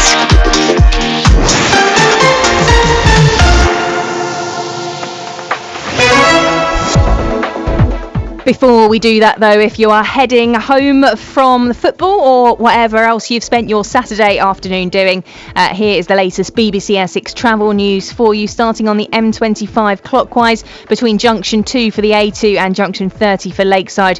The road is closed and cars are being diverted via the exit and entry slit roads after an accident, so you can expect heavy queues if you're travelling around the area. And on the A12 northbound at Junction 15 for the A414, the road is closed at 3 Mile Hill due to roadworks, so queues around there as cars are diverted via the slit roads. Can't see any issues on public transport. That is your BBC Essex travel news. Victoria Polly. BBC Essex Sport. We heard some of the chances from the game involving Braintree Town at Cressing Road. They were taking on Sutton United in the National League. That one's finished as a goalless draw. Let's get the full-time details from Pete Morris. Final score, Braintree Town 0, Sutton United 0, and an ambivalent afternoon in which we've seen Braintree play well at times, had the possession, the territory and the chances, but have failed to beat a Sutton United team who have clearly turned up here with their own preparation problems and looking out of sorts, and that has got to be a worry going into the next part of the season. There were chances of plenty for the Iron. Marley Marshall Miranda, Shay Cooper, Terrell Works, Aidan Francis Clark and Jacob Pennington, all with multiple chances. The best of those, Aidan Francis Clark's header from a George Langston throw-in. He caught the wind with that. It went over everybody's heads, and Aidan Francis Clark with a free header caught it so well with such power that it went over the top of the crossbar. The high point in terms of players for Braintree, Regan Clayton, the loanee from West Ham United, who his creativity pushing forward on the left hand side more than made up for the missing James Vennings, of course suspended after that red card against Aldershot. But at the end of all that action, it really has to be said that only 2 saves of note for the Sutton keeper and 1 for Mason Terry did well with a chance late in the game, because both of these teams struggling. You can see why they're both in the relegation zone, and Braintree Town have missed out on an opportunity to move above the dotted line. Full time at Cressing Road, Braintree 0, Sutton United 0. Reaction to come to that one then. Also reaction to our commentary matches. A 6-2 win for Colchester United, a 3-0 win for Southend United. Ollie says, what a performance from the U's, a complete contrast to most home performances this year. While Jeff, normally in Hove but today at the JobServe Community Stadium, says, what a bonkers game and superb performance from the U's. It must be decades since I last saw Col U score 6. Let's just hope that this kick-starts the season. A very enjoyable afternoon, even with my older sister Jane screeching in my ear. Well worth it, says Jeff. Glad you managed to get there to see it. Meanwhile, the 3-0 win for Southend United at Roots Hall. Nemo says, like the Phoenix, Southend rose again, back to winning ways. Great result for the team spirit. Still concerned that Dallas is our only main goal threat. Well, let's go over to Roots Hall, speak to former Blues player and manager Paul Clark, who was watching alongside Warren for us on BBC Essex today. And Paul, you asked for imagination and creativity from Southend United. Did you get that in that 3-0 win? Yeah, I feel they really rose to the challenge today. There was a number of things we was hoping that we would see before the game, and we pretty much got it all. You know, before the game we said about, you know, they keep going on about the things that they're doing good, and we said they had to work on the things that they weren't so good at. Clean sheet, well, that's pretty standard for Blues. 3 goals, not so standard. And what they've got to take away from today is why they would look so much more positive for going forward. They're going to come up against more stubborn defences than Aldershot. We said before the game that Aldershot ship goals for fun, but that's taking nothing away from Blues, because they ripped them apart at times, and it was all about pace and movement and invention, imagination. It kind of had it all there today in little spells. Said at the end of the game last week, I'd love to see Dallas playing further forward, doing what he's good at in the final third rather than keep going short. He did that today. He was magnificent today for Blues. He linked everything up, caused all sorts of problems. There's a toss of a coin whether he got his goal or not, but who cares? He had a great big part in that. Boys on the left wing was a revelation. Some of the quality of the balls he was putting in, and it's not just the areas that he put them into and the pace he put them in, it was how early he put them in and the variation. There's times he's taking the ball back on and skinning him and then whipping it in early. The one for Spasov's goal, it stuck under his feet, so he didn't even bother beating the defender. He just stood it up and put it in there and said, go and head that in. There was movement, there was step overs around the box, little 1-2s, and they scored from a dead ball as well. So yeah, it was terrific today. I really enjoyed it. And positive as well, because Slavi Spazov has been in and out of the squad. He's had a bit of injury trouble and then not involved as well. So for him to get back involved and get a goal is good news for Southend. He won't get many easier ones, as I say. To be fair, I mean, he did. He worked hard when he came on. He put himself about a little bit, took a couple of knocks.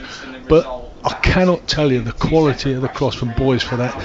He's got the ball at his feet, he's got a defender in front of him, and the ball is stuck under him, and he kind of just dug it out and stood it up. And this is what I was saying earlier in the game. he did it before he took the defender on. And so none of the defenders was expecting it, and they're all standing flat-footed, waiting for him to move the ball out of his feet and then start defending the cross.